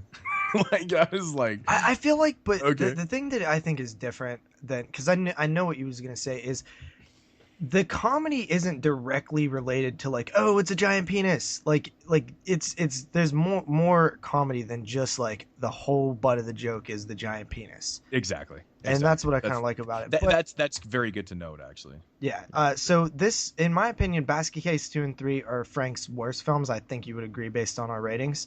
Yeah. And then he has 4 solid films after that. Mm-hmm. Mm-hmm. Which, you know, the funny thing is, I enjoy Basket Case 2 and 3. They're just so much more lowbrow than like these type of films, you know? They just seem like there's no thought put into them. Yeah, there's something definitely there with those ones, but yeah, like these ones, the other 4 that we talked about though, man, good stuff. Like I was a little nervous coming into Henenlotter Part 2 based on my hatred towards Best Case 2 and 3 a little bit last week, and I'm happy to say that I actually enjoyed all 3 of them really well. So good shit, man. Good shit, Frank Henenlotter. Alrighty, so that is gonna wrap up the 2-part Frank Henenlotter director's spotlight. Hope you guys enjoyed it, man. Again, you know, like always, leave feedback, give us a call on the voicemail, leave questions wherever. We will get back to those as usual. And you know, thanks for listening, guys. JP, you want to take us out? Yeah, I'm gonna keep this one short and sweet, like Jill's voicemail. So if you want to check us out, obviously do on the Facebook group page, because that's where you can find everything, including, I don't know if a lot of people know this, but our voicemail number is actually listed over in the description. It's actually right there on the Facebook group page, 724-426-6665. So if you want to phone us in, go ahead and do that. You can also subscribe to the podcast, check it out on YouTube, Horrorphilia, all that jazz. See you guys next week with Tremors 1 through 5 with the homie Matt Cantor. Come back on the show, you and your horror movies. Yeah. And we'll see you guys next time. Peace. Peace.